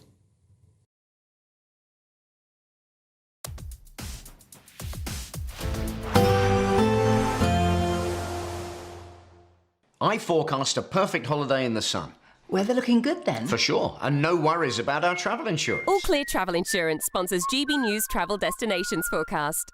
The cold winds and the snow not just confined to the UK. In and around the Mediterranean, pretty blustery and some heavy snow likely over the Alps. First really big dumps for some here of the winter. Some showery rain for the Algarve. It's generally fine in the Canaries. Showery rain moving into Italy and across Croatia and further south too for Greece. We'll continue to see the weather pretty mixed in Italy with further showers and some gusty cold winds to come. The weather remains pretty fine in Tenerife. All Clear Travel Insurance sponsors GB News Travel Destinations Forecast. Decisions made in Washington aren't just shaping America, they're shaping Britain too. From migration to global security, from crime to health. Whatever happens in the White House today will be felt in your town or city tomorrow. That's why The Late Show is live from Washington, D.C. Cutting through the politics to show you what it all means for Britain. The Late Show live every night at midnight. Only on GB News, Britain's news channel. Bold. They are under no illusion. Ray. Are you a human trafficker? Boundless. I've had enough of the nonsense, and I'm not afraid to say it. Don't get us on the BBC. Every weeknight, I tear through the headlines. The smell of gasoline. Should we be worried about it? From Westminster madness to cultural war chaos. What we're going to do now, they are throwing things out the car as we speak. Get ready, Britain. Here we go. Patrick Christie tonight, weeknights from 9 p.m, only on GB News, Britain's news channel. Do you trust what you're being told? Good, because neither do I. Those are just facts. I'm Alex Armstrong, and on my show, we'll expose the spin. Well, I want to answer that, because you didn't let me last time, because you always speak over me. The broken promises. To deny that is denying the truth. And the hypocrisy. Needs to stop. You think we can allow? Politics, policy, parliament. Nothing is off limits. No sugarcoating, no fear of offence, just the truth laid bare. Tune in every Saturday and Sunday at 9 p.m. for Alex Armstrong Tonight, only on GB News, Britain's news channel. Hi, I'm Michelle Dewberry, and my show is your opportunity to cut through all the noise and dive in headfirst to some robust debates. Ideas clash. Situation, isn't it? No, because the failure is you're deliberately avoiding my point. Nothing's held back. And if you think this is the end of it, wait for more. And we do not shy away from the difficult stuff. Sometimes I want to shake people and say, if only you understood. So join me on Jubes & Co. weeknights at 6 p.m, only on GB News, Britain's news channel. Mornings don't have to be tiresome, especially if you have the right company. Wake up to news as it happens, opinion and debate, and of course, a little bit of entertainment too. Because when the kettle's on, we're on. That's Breakfast on GB News, a show worth waking up for. Every morning from 6 a.m. Only on the People's Channel, Britain's news channel. We'll spread the news, you spread the word. Britain was once the envy of the world. But look around. A nation that no longer knows what it is or where it's going. A country that's broken. How do we fix Britain? How do we bring it back? Friday night with Matt Goodwin at 8 p.m. Only on GB News.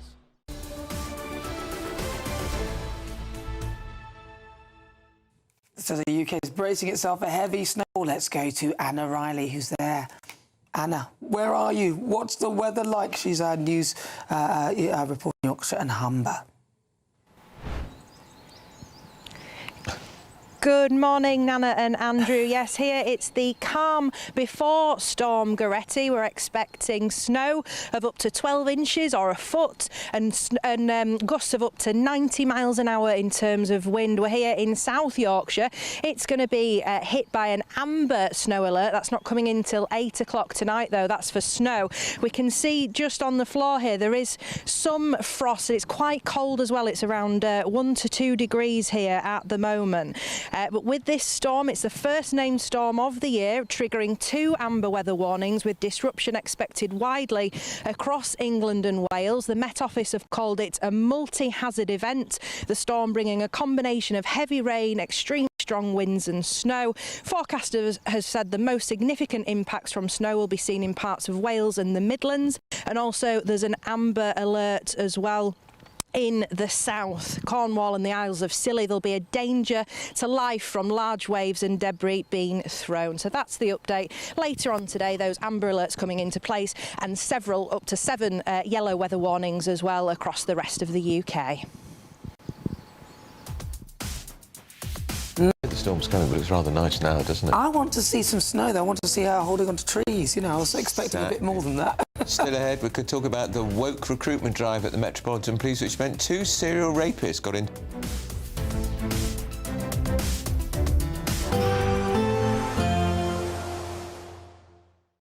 Today, clouds overhead, total zen within.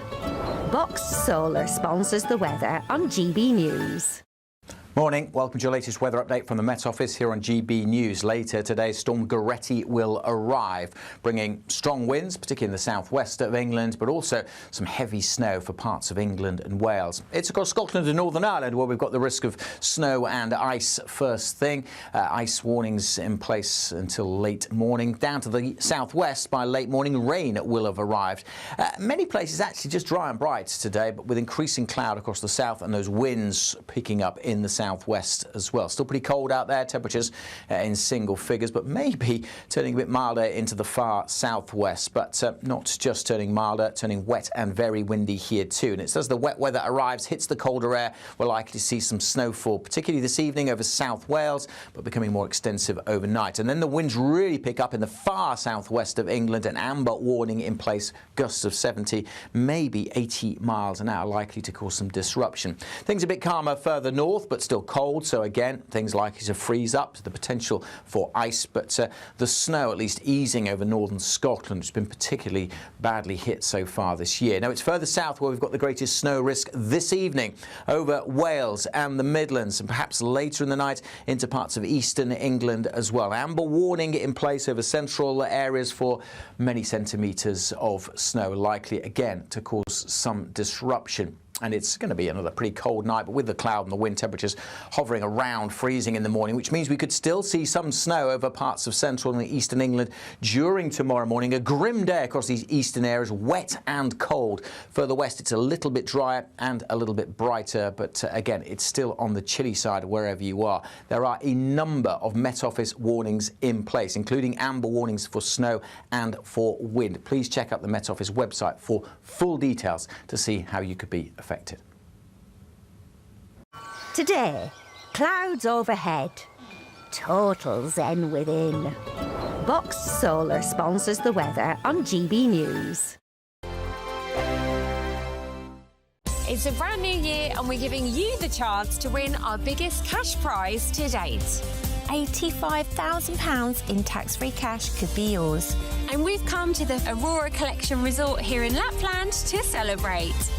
An incredible £85,000 in tax-free cash could be yours. For another chance to win £85,000 cash, text cash to 63225. One entry costs £2.50 plus one standard network rate message. Or text bonus to 63225. 5 entries cost £5 plus one standard network rate message. Go to gbnews.com/win. Entries start at £2.50. Call 0903 686 3232. Calls cost £2.50 plus your network access charge. Or post your name and number to GB18 PO Box 8690 Derby DE1 9TT. UK only. Entrance must be 18 or over. Lines close at 4 p.m. on the 30th of January. Please check the closing time if listening or watching on demand. Good luck.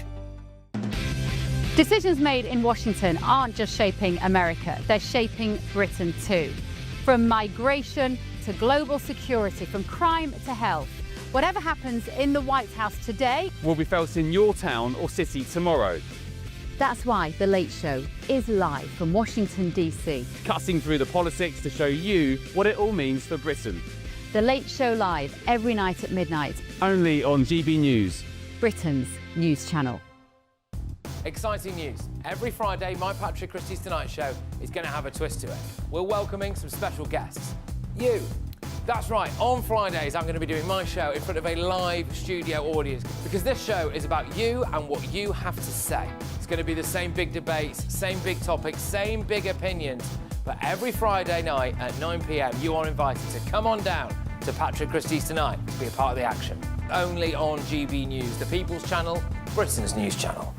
At GB News, we love to hear from you, our loyal community. So drop us a line at gbnews.com/yoursay. There you can talk to each other and also to the presenters live on air.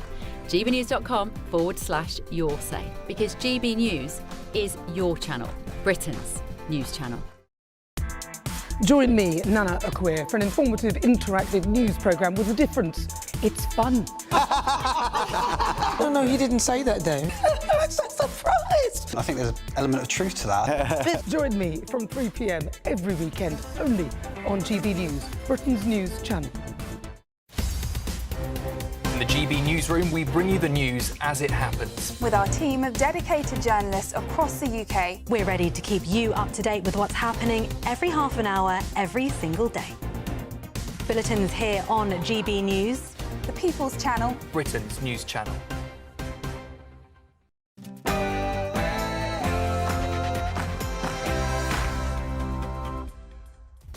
It's 11 o'clock on Thursday, the 8th of January, live across the UK. Britain's Newsroom with Andrew Pearce and Nana Akweer. Good morning. Now, pubs threaten to go on strike. If Rachel Reeves and Keir Starmer don't sit up and listen, this is only going to get bigger. We are pushing into industrial action. There's protest plans for the end of the month. Pub landlord Andy Lennox told this show yesterday pubs have been pushed to the brink, as this morning Tory leader Kemi Badenoch lays out her blueprint to save British boozers. Do you trust the police? In a woke recruitment drive, the Metropolitan Police letting 2 serial rapers into its ranks as thousands of officers were not vetted properly in their drive to get more ethnic police officers in the force. Meanwhile, the West Midlands Police Chief has got terribly touchy and defensive after banning Jewish Maccabi Tel Aviv fans from a football match in Birmingham. I think this is the first time specifically that you've asked for that detail. That's what we tried. That's what we tried to get across. That's Environment Secretary Emma Reynolds. Now, she wants to harvest a new relationship with farmers by simplifying sustainable agricultural schemes. But her speech in Oxford this morning hasn't gone down well with them. Well, as Emma Reynolds, the Environment Secretary, tells farmers here at the Oxford Farming Conference that the government are serious about a partnership with the sector. Hundreds of people are here outside the centre where it's taking place, protesting down Oxford High Street. We'll be speaking to a farmer next. The UK, at the request of the US, supported this operation as part of global efforts to crack down on sanctions busting and shadow shipping activity. That's Defence Secretary John Healey after British forces helped America seize a sanctioned oil tanker which was heading to a Russian port. The Russian despot Vladimir Putin has called the actions illegal. You'd know all about that, wouldn't he? And has accused Western powers of maritime piracy.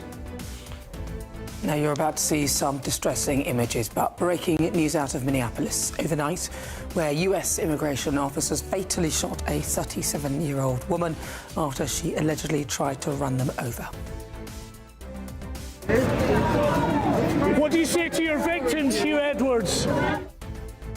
If you're listening on the radio, that was Hugh Edwards leaving court. He was convicted of paedophilia. Now Martin Clunes is going to portray the disgraced BBC News presenter in a new Channel 5 drama. But are they cashing in just a bit too soon?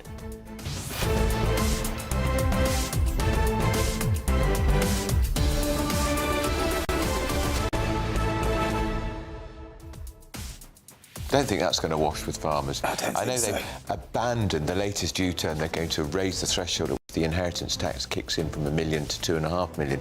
But I think they've done so much damage with farms. I also don't think that's good enough as well. I mean, we know of a farmer who's, took his life because, as we understand it, he couldn't cope with what was to come, and that's not going to bring him back. And I'm not sure about even $2.5 million. So if it's a couple, it's $5 million. I still don't think the threshold is high enough, especially with rising cost of land. It includes equipment and machinery and all that. I don't think that farmers should be included in anything like this at all. I think it is nonsensical. And it's a U-turn, a screeching U-turn, and we think we're probably going to get a U-turn too on pubs. Of course. Everything this Chancellor does turns to dust, doesn't it? Well, of course it does. She's still there. Because the thing is, if she goes, he has to go. And who else would take her place? I mean, isn't it going to be worse? Ed Miliband potentially. Don't do that to us. As ever, we would like to know what you think. Send your views, post your comments by visiting gbnews.com/your say. But first, your latest news with Diana Sanchez.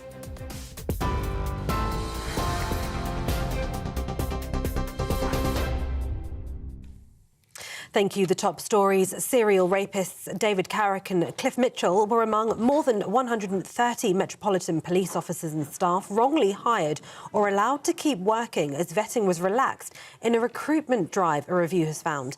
Thousands of recruits joined the force without undergoing proper checks as bosses abandoned national guidelines amid efforts to meet the Tory government's policy to recruit 20,000 officers in England and Wales.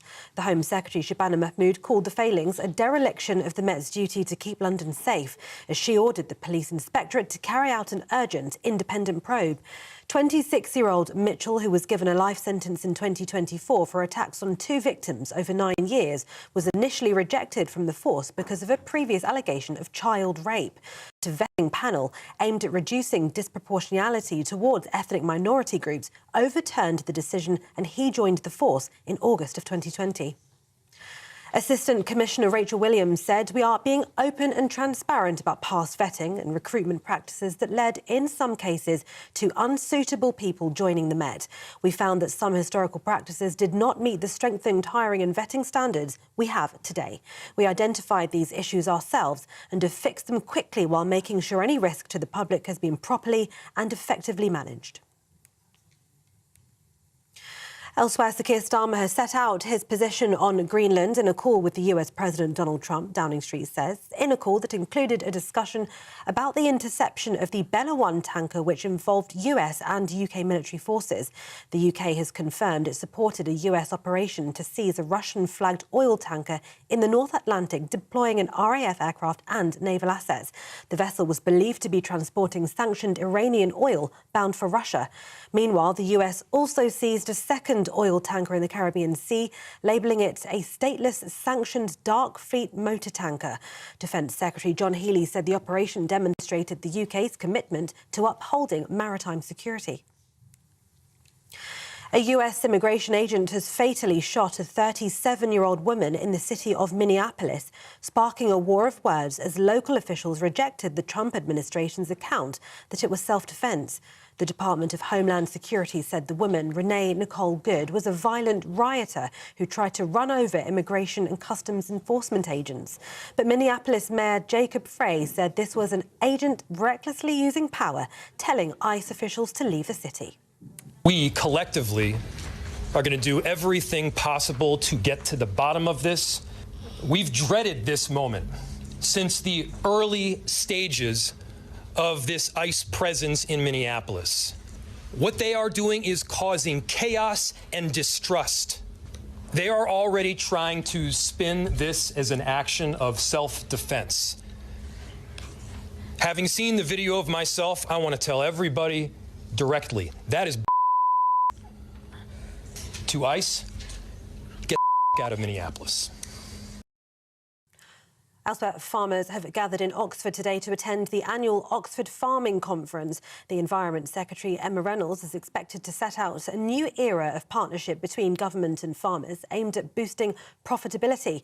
This comes as farmers across the UK continue to fight against Labour's family farm tax.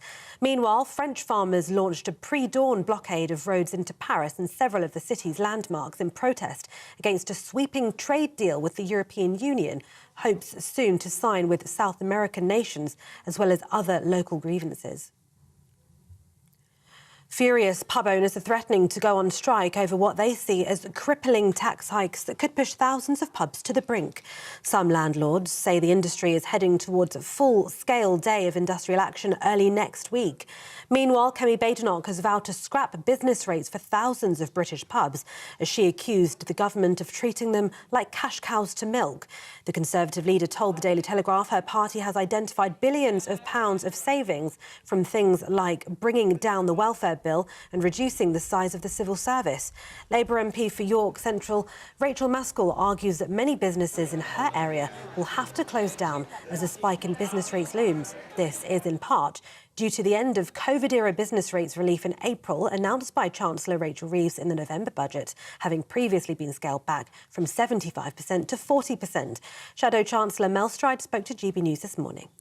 The reason why there's that huge financial stress is because of the decisions that the government's taken. So it's not just about sort of beer duty, for example. It's not just about business rates going up astronomically. It's about national insurance having gone up on the people that are employed within pubs as well. All of these things are squeezing pubs and their margins to the point where many of them are ceasing to be viable. So what we really need to address is that fundamental issue of how do we create an economy in which we don't weigh down businesses with all these costs and all this extra taxation and allow them to go out there and grow and expand and employ people and grow our economy. The Met Office has issued weather warnings for snow across the UK as Storm Goretti closes in on Britain. Yellow snow warnings now cover huge areas of East Anglia, the Midlands, the North and the South West, as well as almost all of Scotland, Wales and Northern Ireland. A more severe amber snow warning has also been issued for much of central Wales, the Midlands and parts of the North, with up to 30 centimetres of snow predicted. And some breaking news to bring you this hour. Former Premier League referee David Coote has been sentenced at Nottingham Crown Court to 9 months in prison, suspended for 2 years after a sexual video of a 15-year-old schoolboy was found on his laptop. More on this breaking story as we get it. And those are the latest GB News headlines. For now, more news from me in half an hour. Cheers Britannia Wine Club proudly sponsors the GB News Financial Report. Here's a snapshot of the markets. The pound buying you $1.3440 and €1.1508. The price of gold is £3,293.91 per ounce, and the FTSE 100 is at 10,018 points. Cheers Britannia Wine Club proudly sponsors the GB News Financial Report.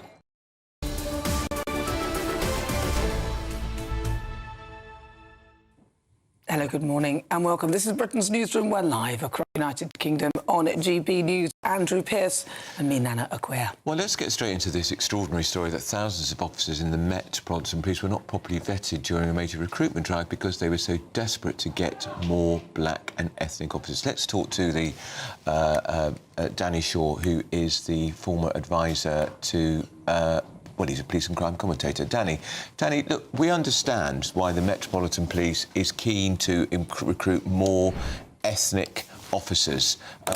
They're working in a very ethnically diverse city like London, but they cut too many corners here, and we've got at least one convicted rapist was hired because of it. This is shocking, Andrew. Over a period of time, particularly from 2018 to 2023, the Met basically deviated from rules around vetting.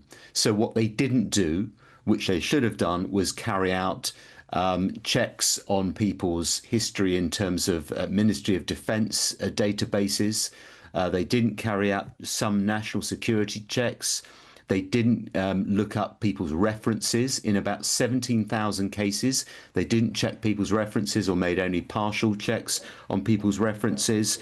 And when officers were transferring from other forces or coming back to the Met after a year out, they didn't do the proper checks they should have done. And that went against national guidance. And as a result, as you said, some officers have been let into the police who should not have been there, including one, PC Cliff Mitchell. He was initially rejected by the Met, but then a vetting panel overturned that decision. This panel had been set up in order to tackle disproportionality in terms of black and minority ethnic candidates who were being barred from the Met. They allowed Cliff Mitchell in, even though he'd been investigated for rape previously. Just prior to applying to join the Met. He went on to be convicted and jailed for a series of rapes, including against a child, and also kidnap and breaching a non-molestation order. That is the most egregious example of letting someone into the police who should never have been a police officer, with devastating results. Doesn't this just show how people are prepared to compromise an organisation with DEI? So this is really the reason why they let him in, was because they had a low representation of black and ethnic minorities, so they were allowing this person to go through. I don't know whether they checked his backstory, but they kind of dropped their guard because of that.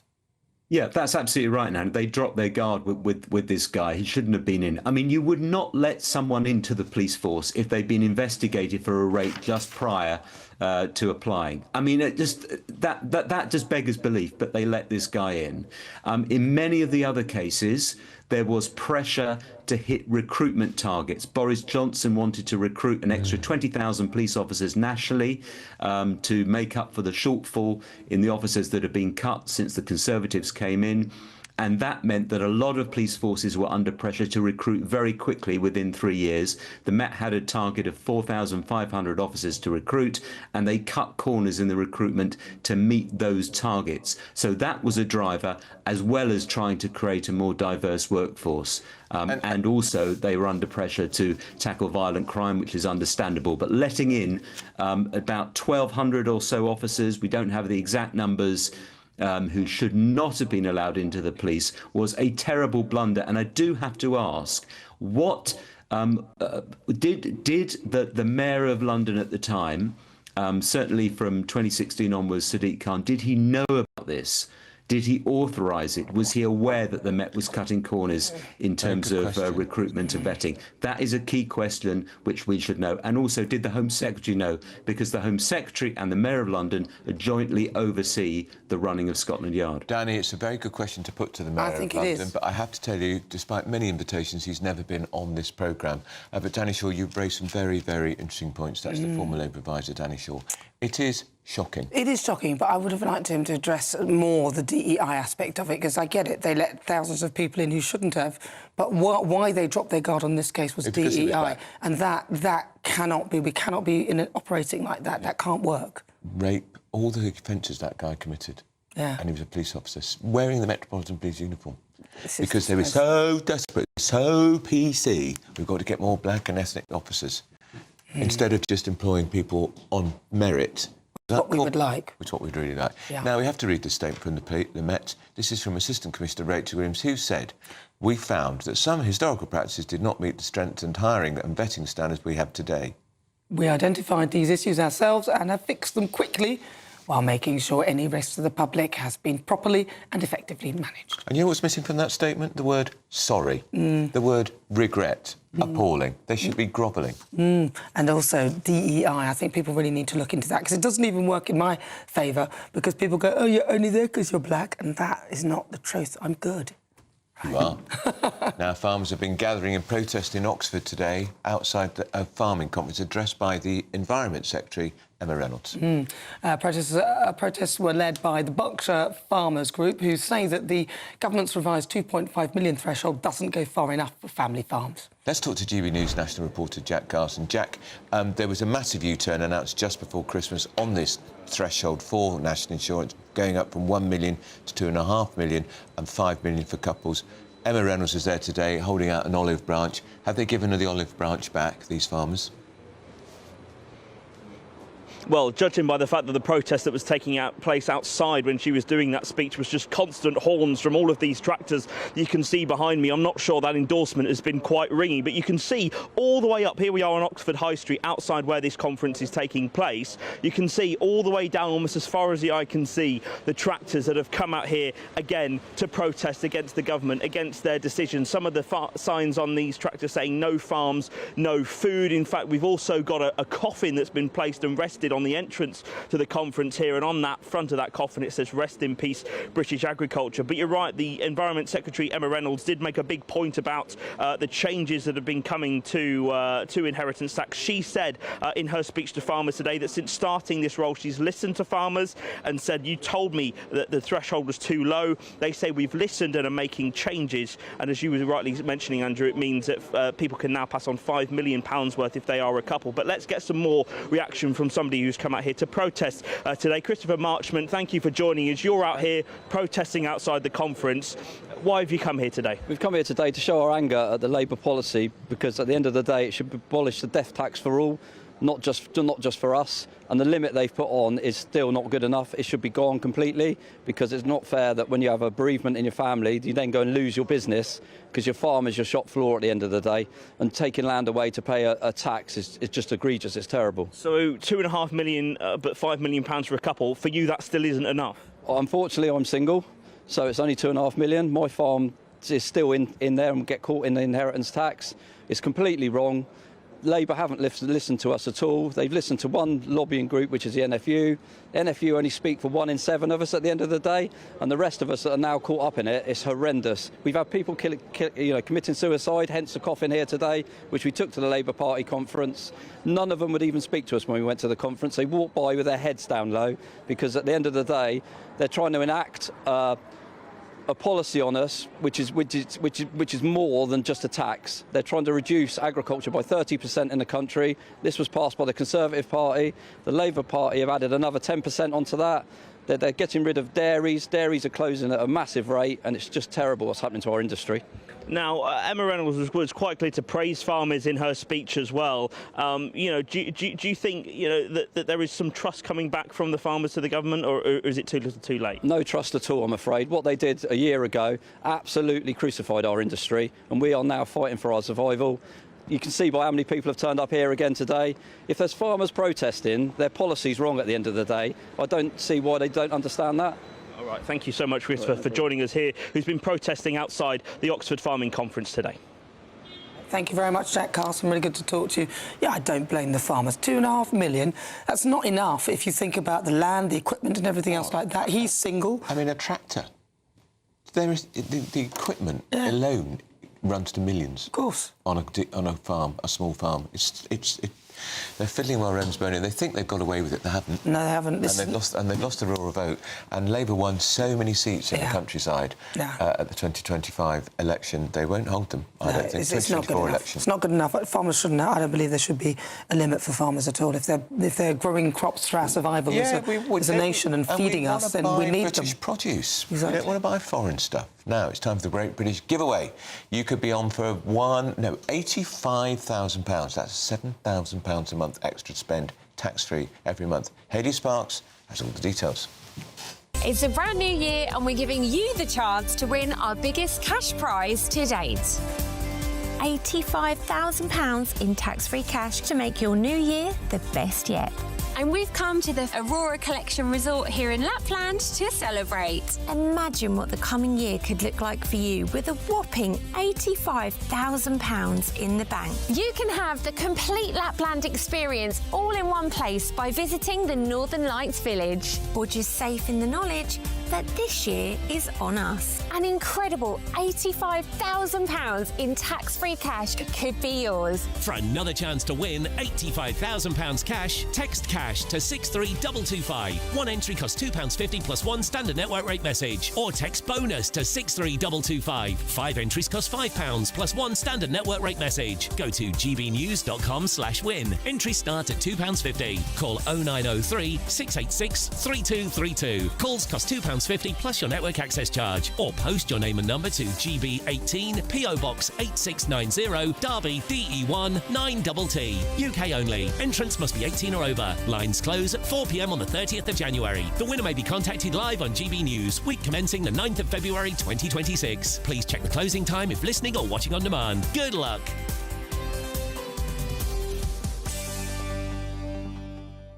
Well, good luck indeed. But up next, 22 local elections are set to be delayed next year. Absolutely disgraceful. But can you guess which party is set to do well in those areas? We're going to be going through all of that with Carol Malone and Judita De Silva. This is Britain's Newsroom on GB News.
Mornings don't have to be tiresome, especially if you have the right company. Wake up to news as it happens, opinion and debate, and of course, a little bit of entertainment too. Because when the kettle's on, we're on. That's Breakfast on GB News, a show worth waking up for. Every morning from 6 a.m. Only on the People's Channel, Britain's news channel.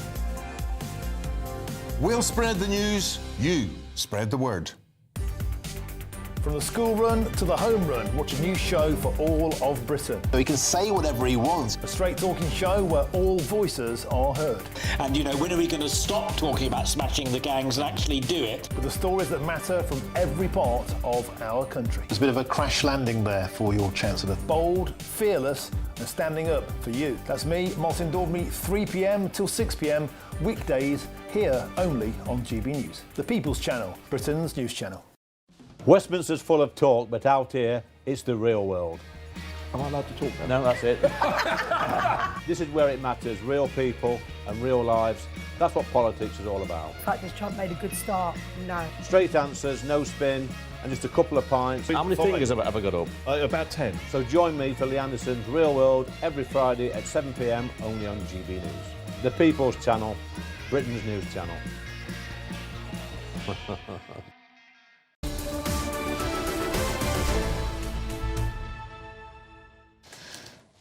What's the time? It is 11:26, Britain's Newsroom, live across the UK with Andrew and Nana. We've got our panel back, the broadcasting journalist Carol Malone and Judita De Silva. Malone, fat jabs, they're all over the papers. What's the story? They're talking about... there's been a new survey done, and I have to say from the off, I doubt this survey, but it's put 37 little reports together and come up with a thing that if you take fat jabs now, if you're taking to lose weight, you have done. Which you are. Which I am. You're going to have to take them for life. And my reaction to that is... Is that because if you come off them, you put on weight? What they're saying is if you come off them, you put on weight 4 times as fast as you would if you come off a normal diet, which is actually not true, because I've looked up various stuff this morning before coming on here, and they're saying that if you're on a normal diet, you can put on most of your weight. Most people put on most of their weight within a year at a kilo a week, whereas here, this is a pound a week or so. Anyway, so... But my response to that is, well, so what if you're on them for life? Because being slimmer is going to help you escape problems like heart disease, like some obesity-related cancers, like strokes, like lung disease. And that's going to be much cheaper for the NHS. I mean, there's something like 2.5 million people on these jabs currently.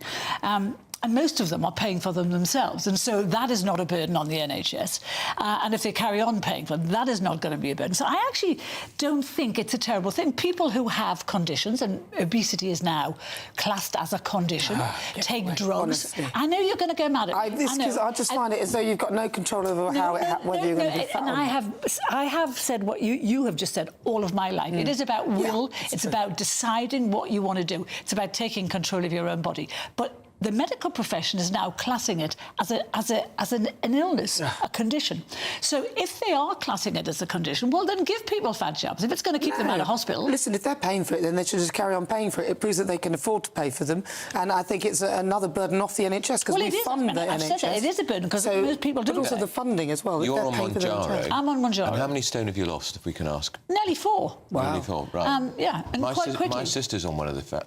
I don't know which one she's on. She's lost 7 stone. See, what it does is, and this is the thing, it suppresses your appetite. Now, what you're supposed to do when you're on them is learn to eat differently and change your eating habits that make you fat. Well, a lot of people don't. So, and when you're on the fat jab, it's really easy to say no to a cake or a big dinner, because you literally can't do it. If you come off it, you can. What do you think? I think that... A vision of slimness. I mean, she's so slim, it's She's really very thin, isn't she? Oh She's my too skinny. goodness. No, I think the merit of, like, looking at all these studies, like you said, it's 37 of them, 9,000 patients, but the key things, only 8 of them address things like Wegovy and Mounjaro, which is those GLP-1 drugs, which is the hormone that controls hunger. Yes.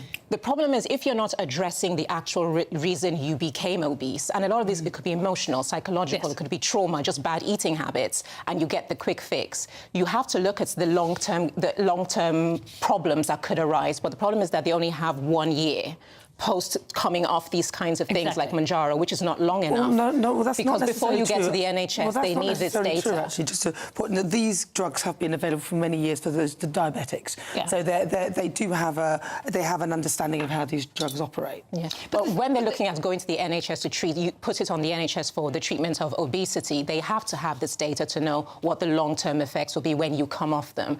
But again, like the point you did make, if you haven't addressed the initial reason why you became obese, it's still there. But they've just switched off the hormone in your head that helps you deal with the reaction to those problems. But that's what happens. People, for years before I did the drug, and before loads of people like that have done the drug, I've been on crash diets 4 years. You can't maintain, so you get weight off, you go on a diet for 3, 4, 6 months, and I've done that in Pierce. You've known me forever. Seen it many times. I lose 2.5 stones. You come off it, then you put the weight back on, because you still haven't changed your eating habits. You've been on a programme for a period of time, but I still like cake, I still like chocolate. But that's never going to change. All the dietitians say the initial diet to lose weight is more aggressive, but in the process of doing that, they're teaching you to change your lifestyle so you keep it off. That is how... Perfect example, the actress Minnie Driver. When she was, I think it was Circle of Friends, ages ago, she made that film where she was a lot bigger and then she lost the weight. She's never put it back on because in the process of losing it, she changed her lifestyle. But how do you know? And that's how you can keep it off. But how do you know that she's not on the drugs? The thing is, Hollywood, as you know, because you work But she was skinny before these things became popular. Yeah, but Hollywood now, we've seen what's happened to people in Hollywood who had a little bit of weight on. They're all taking the drug. It's widespread. I think there's a problem, though, because you have people who don't really need to take it,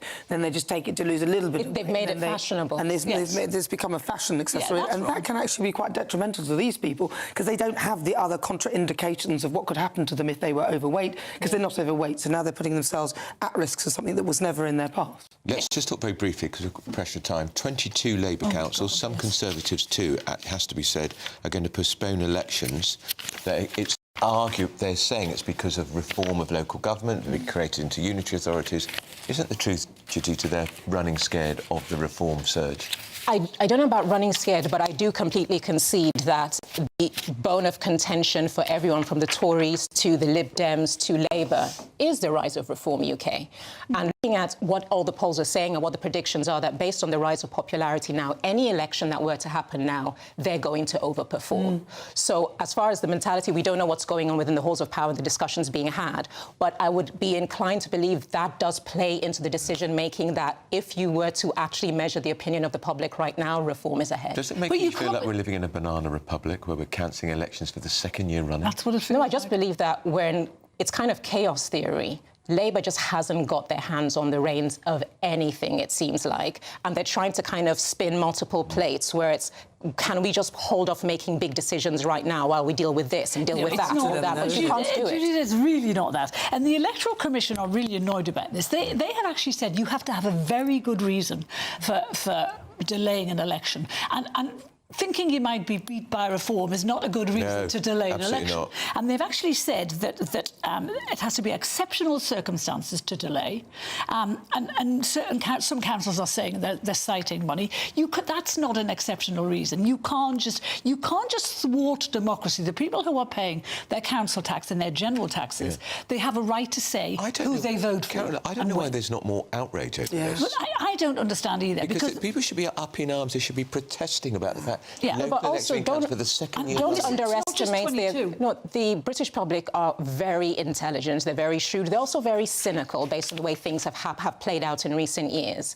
Don't underestimate the fact that there is actually political fatigue amongst a lot of people, where it's like, oh, look at the result of the last election. What am I voting for now? They're sick of the other parties. That's the fatigue. The truth is, I speak to people, they're sick of every party in some way. It's not just that, but it's very interesting that in the 22 councils that have said that they might delay, and the 17 more who are also thinking about it, they're all areas in which reform is expected to do well. So this is no coincidence. This is not about money. This is not about anything other than running scared of reform. And you cannot bastardise democracy in this way by hanging on to a council or a seat or whatever just because you're scared the opposition's going to win. That's what democracy is all about. People should be taken to the streets. They should. Absolutely. I think when you're talking about money, it's the councillors, they're worried that they're not going to get another paycheck because they're not going to get re-elected. Yeah.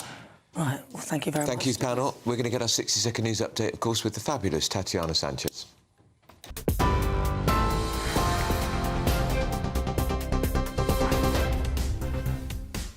Andrew, Nana, thank you very much. The top stories. Serial rapists David Carrick and Cliff Mitchell were among more than 130 Met police officers and staff wrongly hired or allowed to keep working as vetting was relaxed in a recruitment drive, according to a review.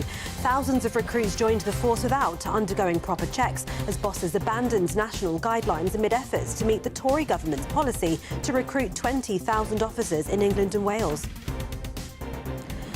A US immigration agent has fatally shot a 37-year-old woman in the city of Minneapolis, sparking a war of words as local officials rejected the Trump administration's account that it was self-defense. Minneapolis Mayor Jacob Frey said this was an agent recklessly using power that resulted in somebody dying, telling ICE officials to leave the city. Former Premier League referee David Coote has avoided jail as he was sentenced for possessing a child abuse video. He was sentenced to 9 months in prison, suspended for 2 years. And the Met Office has issued weather warnings for snow across the UK as Storm Goretti closes in on Britain. A more severe amber snow warning has also been issued for much of central Wales, the Midlands and parts of the north, with up to 30 centimetres of snow predicted.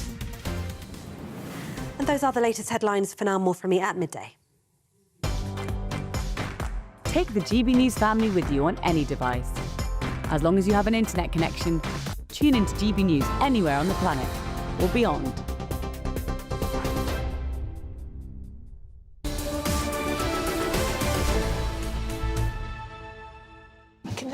Well, up at noon, good afternoon, Britain, with Tom and Dawn. Hello, Tom and Dawn. What's going on? Hello.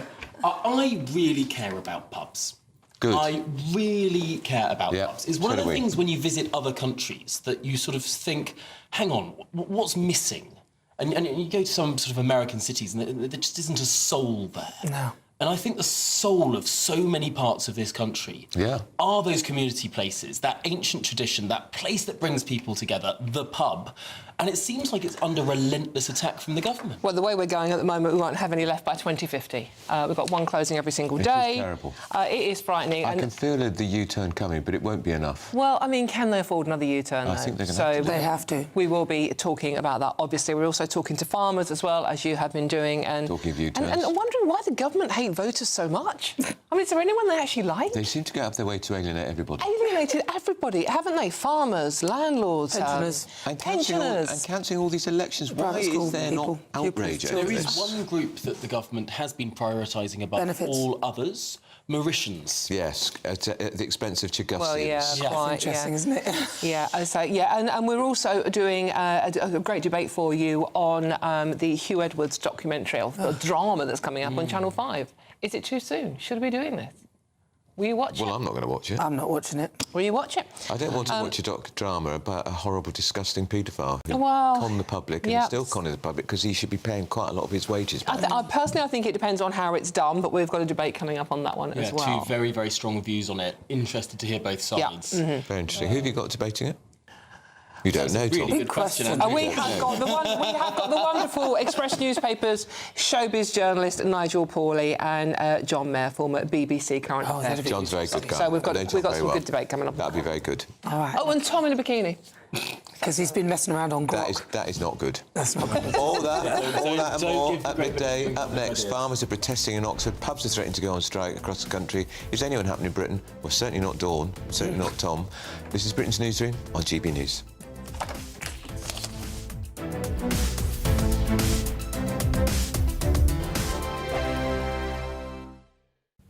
Hello, very good day to you. I'm here with your GB News weather update from the Met Office. Storm Goretti's already started to push its way in and it's bringing some wet, yes, but also very windy and snowy weather as we go through the rest of today. The feature itself is deepening rapidly. It's going through explosive cyclogenesis as it heads towards the UK, which is why it's going to bring such wet, such windy and snowy weather, particularly to the southern half of the UK. Further north, it's actually largely dry through today, just some showers here or there and across parts of Scotland. They could be a bit wintry. Also a good deal of sunshine, some clearer skies across northern parts of Scotland, but a chilly day, temperatures struggling to get above freezing in some places, milder further south and west, but obviously feeling pretty unpleasant with the wet, the windy and the wintry for some weather pushing its way in. Through this evening, it's largely dry into the day across much of Scotland, but some coastal showers and they could still be wintry. Early frost and temperatures continuing to plummet overnight with largely clear skies here. Cloudier as we head further south, and then we really feel the impacts of Storm Goretti across much of, well, the Midlands, Wales. Here the rain falling as snow, some significant snow building up. We're talking 20-30 centimetres in places with an amber warning out. Also strong winds across parts of the southwest, in particular gusts of around 100 miles per hour. It could really be a very windy event indeed. The feature itself does start to clear away towards the east, but nonetheless an unsettled night to come for many of us, just staying dry towards the north across parts of Scotland. You may be wondering what all the fuss is about. As we go through tomorrow, eastern areas staying very wet, rainfall building up, and that could cause some issues, some localised flooding and travel disruption. Drier further west, but still some showery outbreaks of rain, but some glimmers of sunshine towards the west and winds markedly lighter than today. Temperatures still on the low side, especially towards the north. You want to know what's really going on in the corridors of power? Labour don't know what to do with you half the time, and that makes you quite lethal in the chamber. Get behind the headlines with Chopper's Political Podcast. Join me, Christopher Hope, as I sit down with the great and the good of British politics. We'll see where this ruling takes us. These are the stories shaping our nation. Chopper's Political Podcast, available now on all platforms. Listen in and stay ahead. Decisions made in Washington aren't just shaping America, they're shaping Britain too. From migration to global security, from crime to health. Whatever happens in the White House today will be felt in your town or city tomorrow. That's why The Late Show is live from Washington, D.C. Cutting through the politics to show you what it all means for Britain. The Late Show live every night at midnight. Only on GB News, Britain's news channel.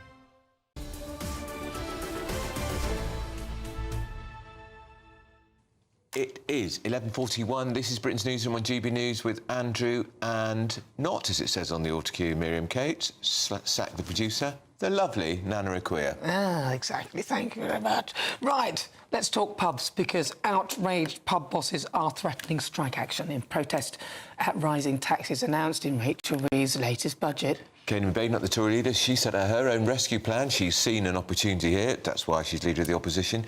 And she says she will abolish business rates for thousands of pubs. doesn't look like they're going to win the next election at the moment, so not much hope, but it's a direction of travel. We're going to talk to the Chief Executive of the Real Elg Society, CAMRA, Tom Stainer. Tom, I feel you've got the government on the run here. It feels to me, particularly after the Prime Minister's pretty faltering performance at PMQs yesterday, Sir Keir Starmer, that there's going to be some form of U-turn. But what do you want from the government? Well, I'm Happy New Year to both of you, first of all. And it's not just us, it's the entire industry is mobilised to speak to the government and explain to them just how dangerous this is for pubs. And they need to have a proper look. They need to freeze the proposed reformed business rates. It's obvious it's going to cause huge damage to the great community pubs that we rely on. And they need to look at it again and have proper reform. And it's not about handouts, it's not about discounts, it's about a fair system that allows really good, viable, thriving community businesses to exist and serve their customers and not have to pay more money than massive online giants who don't pay as much in terms of business rates proportionally, don't have the same investment in local communities, don't contribute to local communities in the same way. Specifically, though, if you could wave your magic wand, what would you want them to do? Because often when they do these sort of things in terms of, you know, you're not happy with the business rates, they might create some sort of loan system where you borrow the money, then eventually pay it back, which I think is probably untenable. What would you, if you could change things, how would you change them? Well, there's various levers the government can pull, and to be honest, I don't think the industry or us as an organisation really mind which lever they pull, as long as it actually has a fundamental effect on the viability of pubs. So that can be a proper reduction in VAT on hospitality. It can be a proper, genuine reduction in business rates, as was promised, so 20% on the multiplier. It can be looking at energy rates. It can be looking at national insurance, which again is a huge cost for businesses like pubs, which invest in local economies. They employ local people, especially local young people, and they've seen a massive hike in the cost of doing business.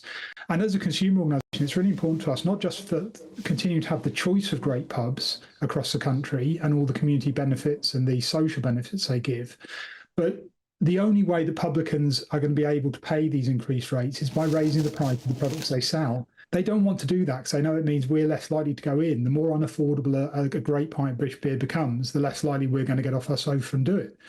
But that's the only way they can do it. So for consumers, people who love pubs, we don't want to see prices hiked massively to cover the bills that pubs are facing now.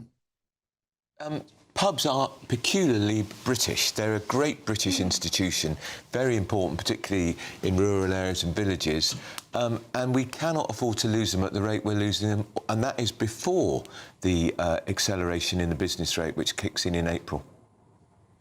No, you're absolutely right. Tom earlier described pubs as being the soul of communities, and he's absolutely right. They're the soul of communities. They're such an intrinsic part of our culture. Whether or not you drink or not, people who don't drink go to pubs because they like the community. Pubs raise, hundreds of thousands of pounds for charity each year. They deliver so much more in communities than other big businesses, warehouse businesses, gambling businesses. They're employing local people. They're helping combat loneliness. And they need to be close to us. They need to be within walking distance. So you need one on your corner. You need one that you can get to in 10 minutes. And at the rate of closures, people are going to rapidly find that they no longer have a local pub. And by the time they realise that, it's going to be too late because pubs very rarely come back once they're closed down. Yeah, that's the problem. All right, Tom, thank you very much. That's Tom Stainer. He is the Chief Executive of the Campaign for Real Ale. And if you're listening or watching, support your local boozer because they're, as Tom says, they're not there forever. No. And you have to support them. They're such an important part of the community. Now up next, Cirque du Soleil, swinging back into the Royal Albert Hall. I'm taking my godson there with his mum and his sister next month. Will Godley is there auditioning for a part. Good luck. I am, yes. I've transformed into a dancing flower. In a few minutes' time, I'll be finding out exactly what it takes to join the cast here as they bring the world's most famous circus to London for its 30th year. First, though, if you're in search of some holiday sun, here's the details.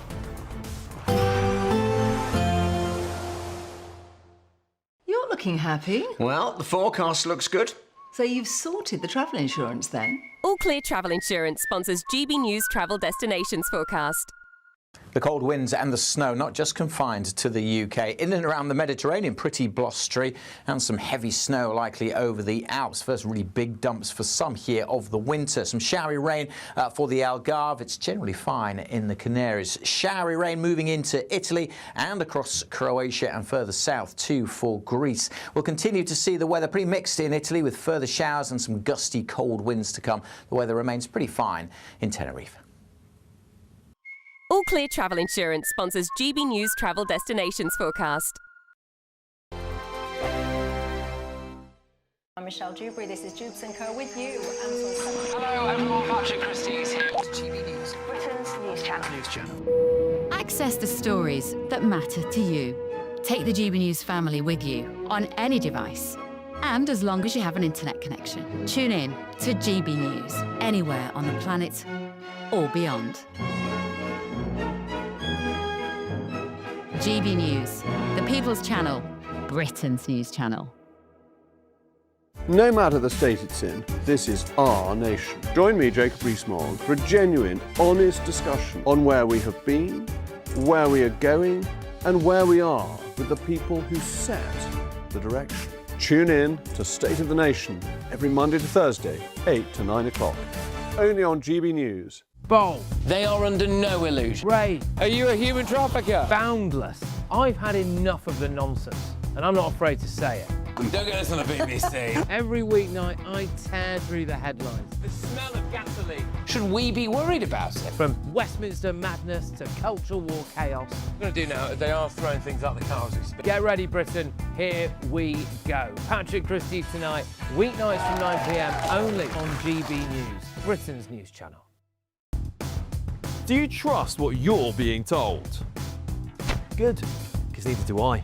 Those are just facts. I'm Alex Armstrong, and on my show, we'll expose the spin. Well, I want to answer that, because you didn't let me last time, because you always speak over me. The broken promises. To deny that is denying the truth. And the hypocrisy. Needs to stop. You think we can allow? Politics, policy, parliament. Nothing is off limits. No sugarcoating, no fear of offence, just the truth laid bare. Tune in every Saturday and Sunday at 9 p.m. for Alex Armstrong Tonight, only on GB News, Britain's news channel. Hi, I'm Michelle Dewberry, and my show is your opportunity to cut through all the noise and dive in headfirst to some robust debates. Ideas clash. Situation, isn't it? No, because the failure is you're deliberately avoiding my point. Nothing's held back. And if you think this is the end of it, wait for more. And we do not shy away from the difficult stuff. Sometimes I want to shake people and say, if only you understood. So join me on Jubes & Co weeknights at 6 p.m, only on GB News, Britain's news channel. Mornings don't have to be tiresome, especially if you have the right company. Wake up to news as it happens, opinion and debate, and of course, a little bit of entertainment too. Because when the kettle's on, we're on. That's Breakfast on GB News, a show worth waking up for. Every morning from 6 a.m. Only on the People's Channel, Britain's news channel. We'll spread the news, you spread the word.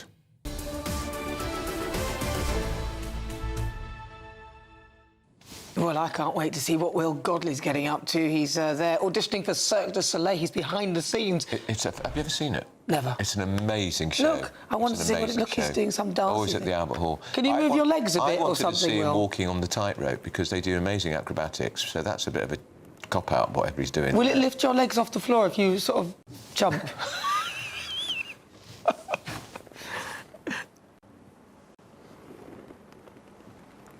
What's he? Well, my feet, Andrew, firmly on the ground here. I am dressed as a dancing flower, and as you can see, this is one of the parts of the show here, the world's most famous circus, and they are here in the Royal Albert Hall for the 30th year. But someone who does know exactly how this works is our artistic director, Lydia. Lydia, show me how this dancing flower's done.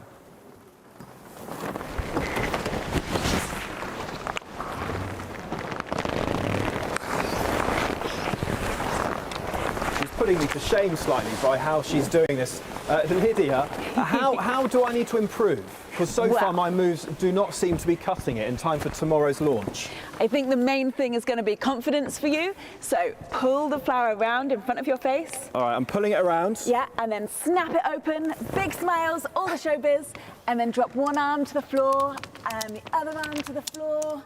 Here we go. And then bring it back up and shake, shake, shake, shake, shake, shake, shake. All right, Lydia, as the boss of the show here, do you think I have what it takes to be on stage this time tomorrow? Sure, yeah, let's go for it. You're not convincing me. Some people who do, though, seem to be knowing what they're doing. These Kiwi dancers here, what are they doing? Yeah, so these are our foot jugglers. Their character is an ant, because OVO is all about insects.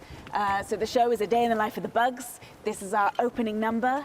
And yeah, we've got ants that foot juggle kiwis, corn on the cobs, and some little aubergine slices later in the show. And this is one of the most famous circuses in the world. Dancers from around the world and also here in Britain coming here for the 30th year. What does it take to bring a circus like this to London? It is a lot of work, but as you say, it's a tradition within Cirque du Soleil.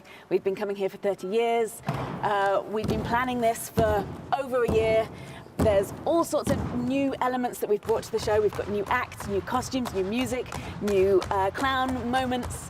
So we've got a lot of new exciting things to bring to the audience. And this is a full circle moment for you, isn't it, Lydia? Because you first came to the Royal Albert Hall to see Cirque du Soleil 15 years ago. Now you're in charge of it. How does that feel? Yes. Oh, it's amazing. This is a bucket list moment for any Cirque du Soleil performer, but for me it's especially important. The first time I ever saw Cirque du Soleil was in this room, just over there, and then I became a performer for them. I toured for 4 years as an acrobat on Turok the First Flight. Then I became assistant director on Alegria, and now I'm here as Amazing. Well, Lydia, thanks for joining us on GB News. As you can see, the rehearsals well underway. I don't think I'll be allowed on stage tomorrow when the show kicks off. Oh, can you do you've taken the outfit off? I was hoping you'd do a bit more than that. But never mind. Thank you very much for that, Will Get Godley. up on that tightrope, Will Godley. Show us what you're really made of. That's it from Britain's Newsroom. It's been a joy to be here with Nana Akua. Up next, Good Afternoon Britain with Tom and Dawn, and I'll see you next week. And it's pubs. Yes, we're focusing on the lifeblood of so many communities up and down this country. Is it under threat from the government? Yeah, one closing every day. Will we see the death of the pub by 2050? And we'll be talking live to Kemi Badenoch on that campaign as well. Much more besides, including Channel 5 creating a documentary about Hugh Edwards, a drama even. Is it too soon? Is it appropriate? We'll have that debate after the weather.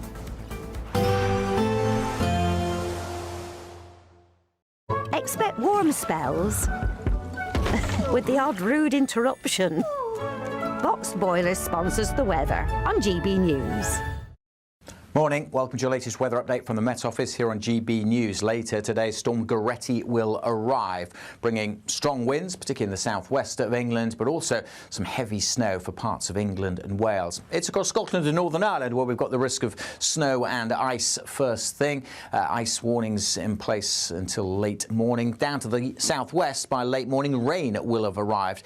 Many places actually just dry and bright today, but with increasing cloud across the south and those winds picking up in the southwest as well. Still pretty cold out there, temperatures in single figures, but maybe turning a bit milder into the far southwest, but not just turning milder, turning wet and very windy here too. And it's as the wet weather arrives, hits the colder air, we're likely to see some snowfall, particularly this evening over South Wales, but becoming more extensive overnight. And then the winds really pick up in the far southwest of England, an amber warning in place, gusts of 70, maybe 80 miles an hour, likely to cause some disruption. Things a bit calmer further north, but still cold, so again, things likely to freeze up, the potential for ice, but the snow at least easing over northern Scotland, which has been particularly badly hit so far this year. Now, it's further south where we've got the greatest snow risk this evening over Wales and the Midlands, and perhaps later in the night into parts of eastern England as well. Amber warning in place over central areas for many centimetres of snow, likely again to cause some disruption. And it's going to be another pretty cold night, but with the cloud and the wind temperatures hovering around freezing in the morning, which means we could still see some snow over parts of central and eastern England during tomorrow morning. A grim day across these eastern areas, wet and cold. Further west, it's a little bit drier and a little bit brighter, but again, it's still on the chilly side wherever you are. There are a number of Met Office warnings in place, including amber warnings for snow and for wind. Please check out the Met Office website for full details to see how you could be affected. Expect warm spells with the odd rude interruption.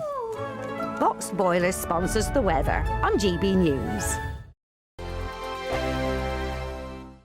Hello from the Aurora Collection Resort here in Lapland. We're on an amazing Arctic adventure to celebrate our greatest cash giveaway, a simply stunning £85,000. And in 2026, we're giving you the chance to win it all. For another chance to win £85,000 cash, text cash to 63225. One entry costs £2.50 plus one standard network rate message. Or text bonus to 63225. 5 entries cost £5 plus one standard network rate message. Go to gbnews.com/win. Entries start at £2.50. Call 0903 686 3232. Calls cost £2.50 plus your network access charge. Or post your name and number to GB18 PO Box 8690 Derby DE1 9TT. UK only. Entrance must be 18 or over. Lines close at 4 p.m. on the 30th of January. The winner may be contacted live on GB News, week commencing the 9th of February 2026. Please check the closing time if listening or watching on demand.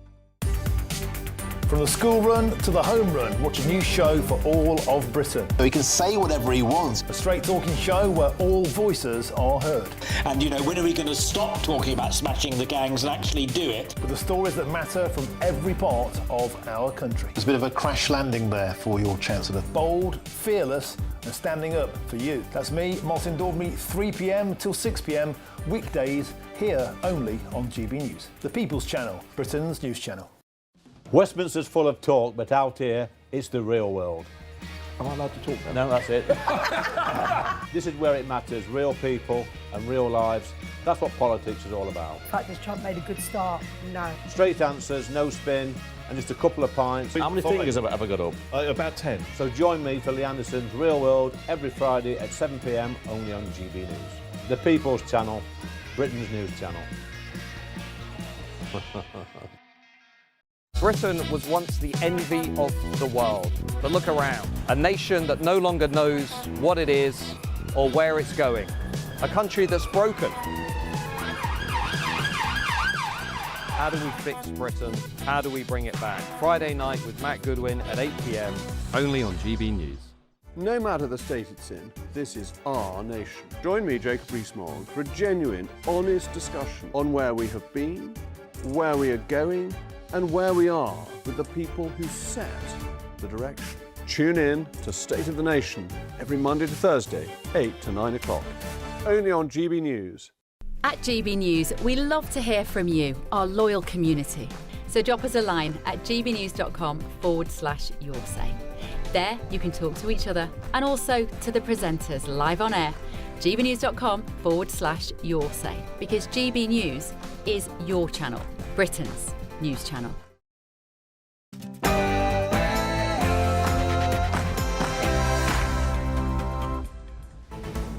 Good afternoon, Britain. It's 12 o'clock on Thursday, the 8th of January. I'm Tom Harwood. And I'm Dawn Neeson. Britain's pubs pushed to the brink as landlords threaten strike action over Labour's tax hikes, while the Conservatives unveil plans they say they could save Britain's boozers from extinction. Elsewhere, Scotland Yard admits thousands of officers were hired without proper vetting, allowing rapists, racists and violent offenders to wear the badge. Is the trust in the police in tatters? And you're about to see some distressing images. A woman shot dead by an ICE agent in Minneapolis, with President Trump backing the officer, but the city's mayor strongly disputing the account as video of the incident fuels a growing political storm. Elsewhere, the Environment Secretary promises a new partnership with farmers, unveiling reforms aimed at boosting profitability and securing Britain's food supply. What do you say to your victims, Hugh Edwards? And Martin Clunes will portray the disgraced BBC News presenter and disgraceful sex offender Hugh Edwards in a new Channel 5 drama. But is it too soon? What about the victims? And gearing up for Goretti. Yes, Britain is braced for the latest storm, where 12 inches of snow and 90-mile-an-hour gusts are expected to batter Britain.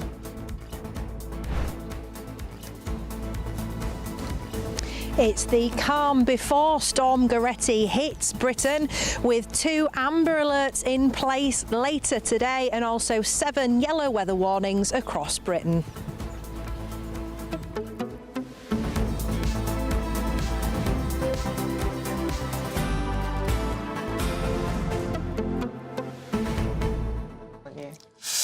You know what they say about yellow weather warnings? He's going to make that joke. He really is going to make that joke. Just don't eat the yellow snow. Go on.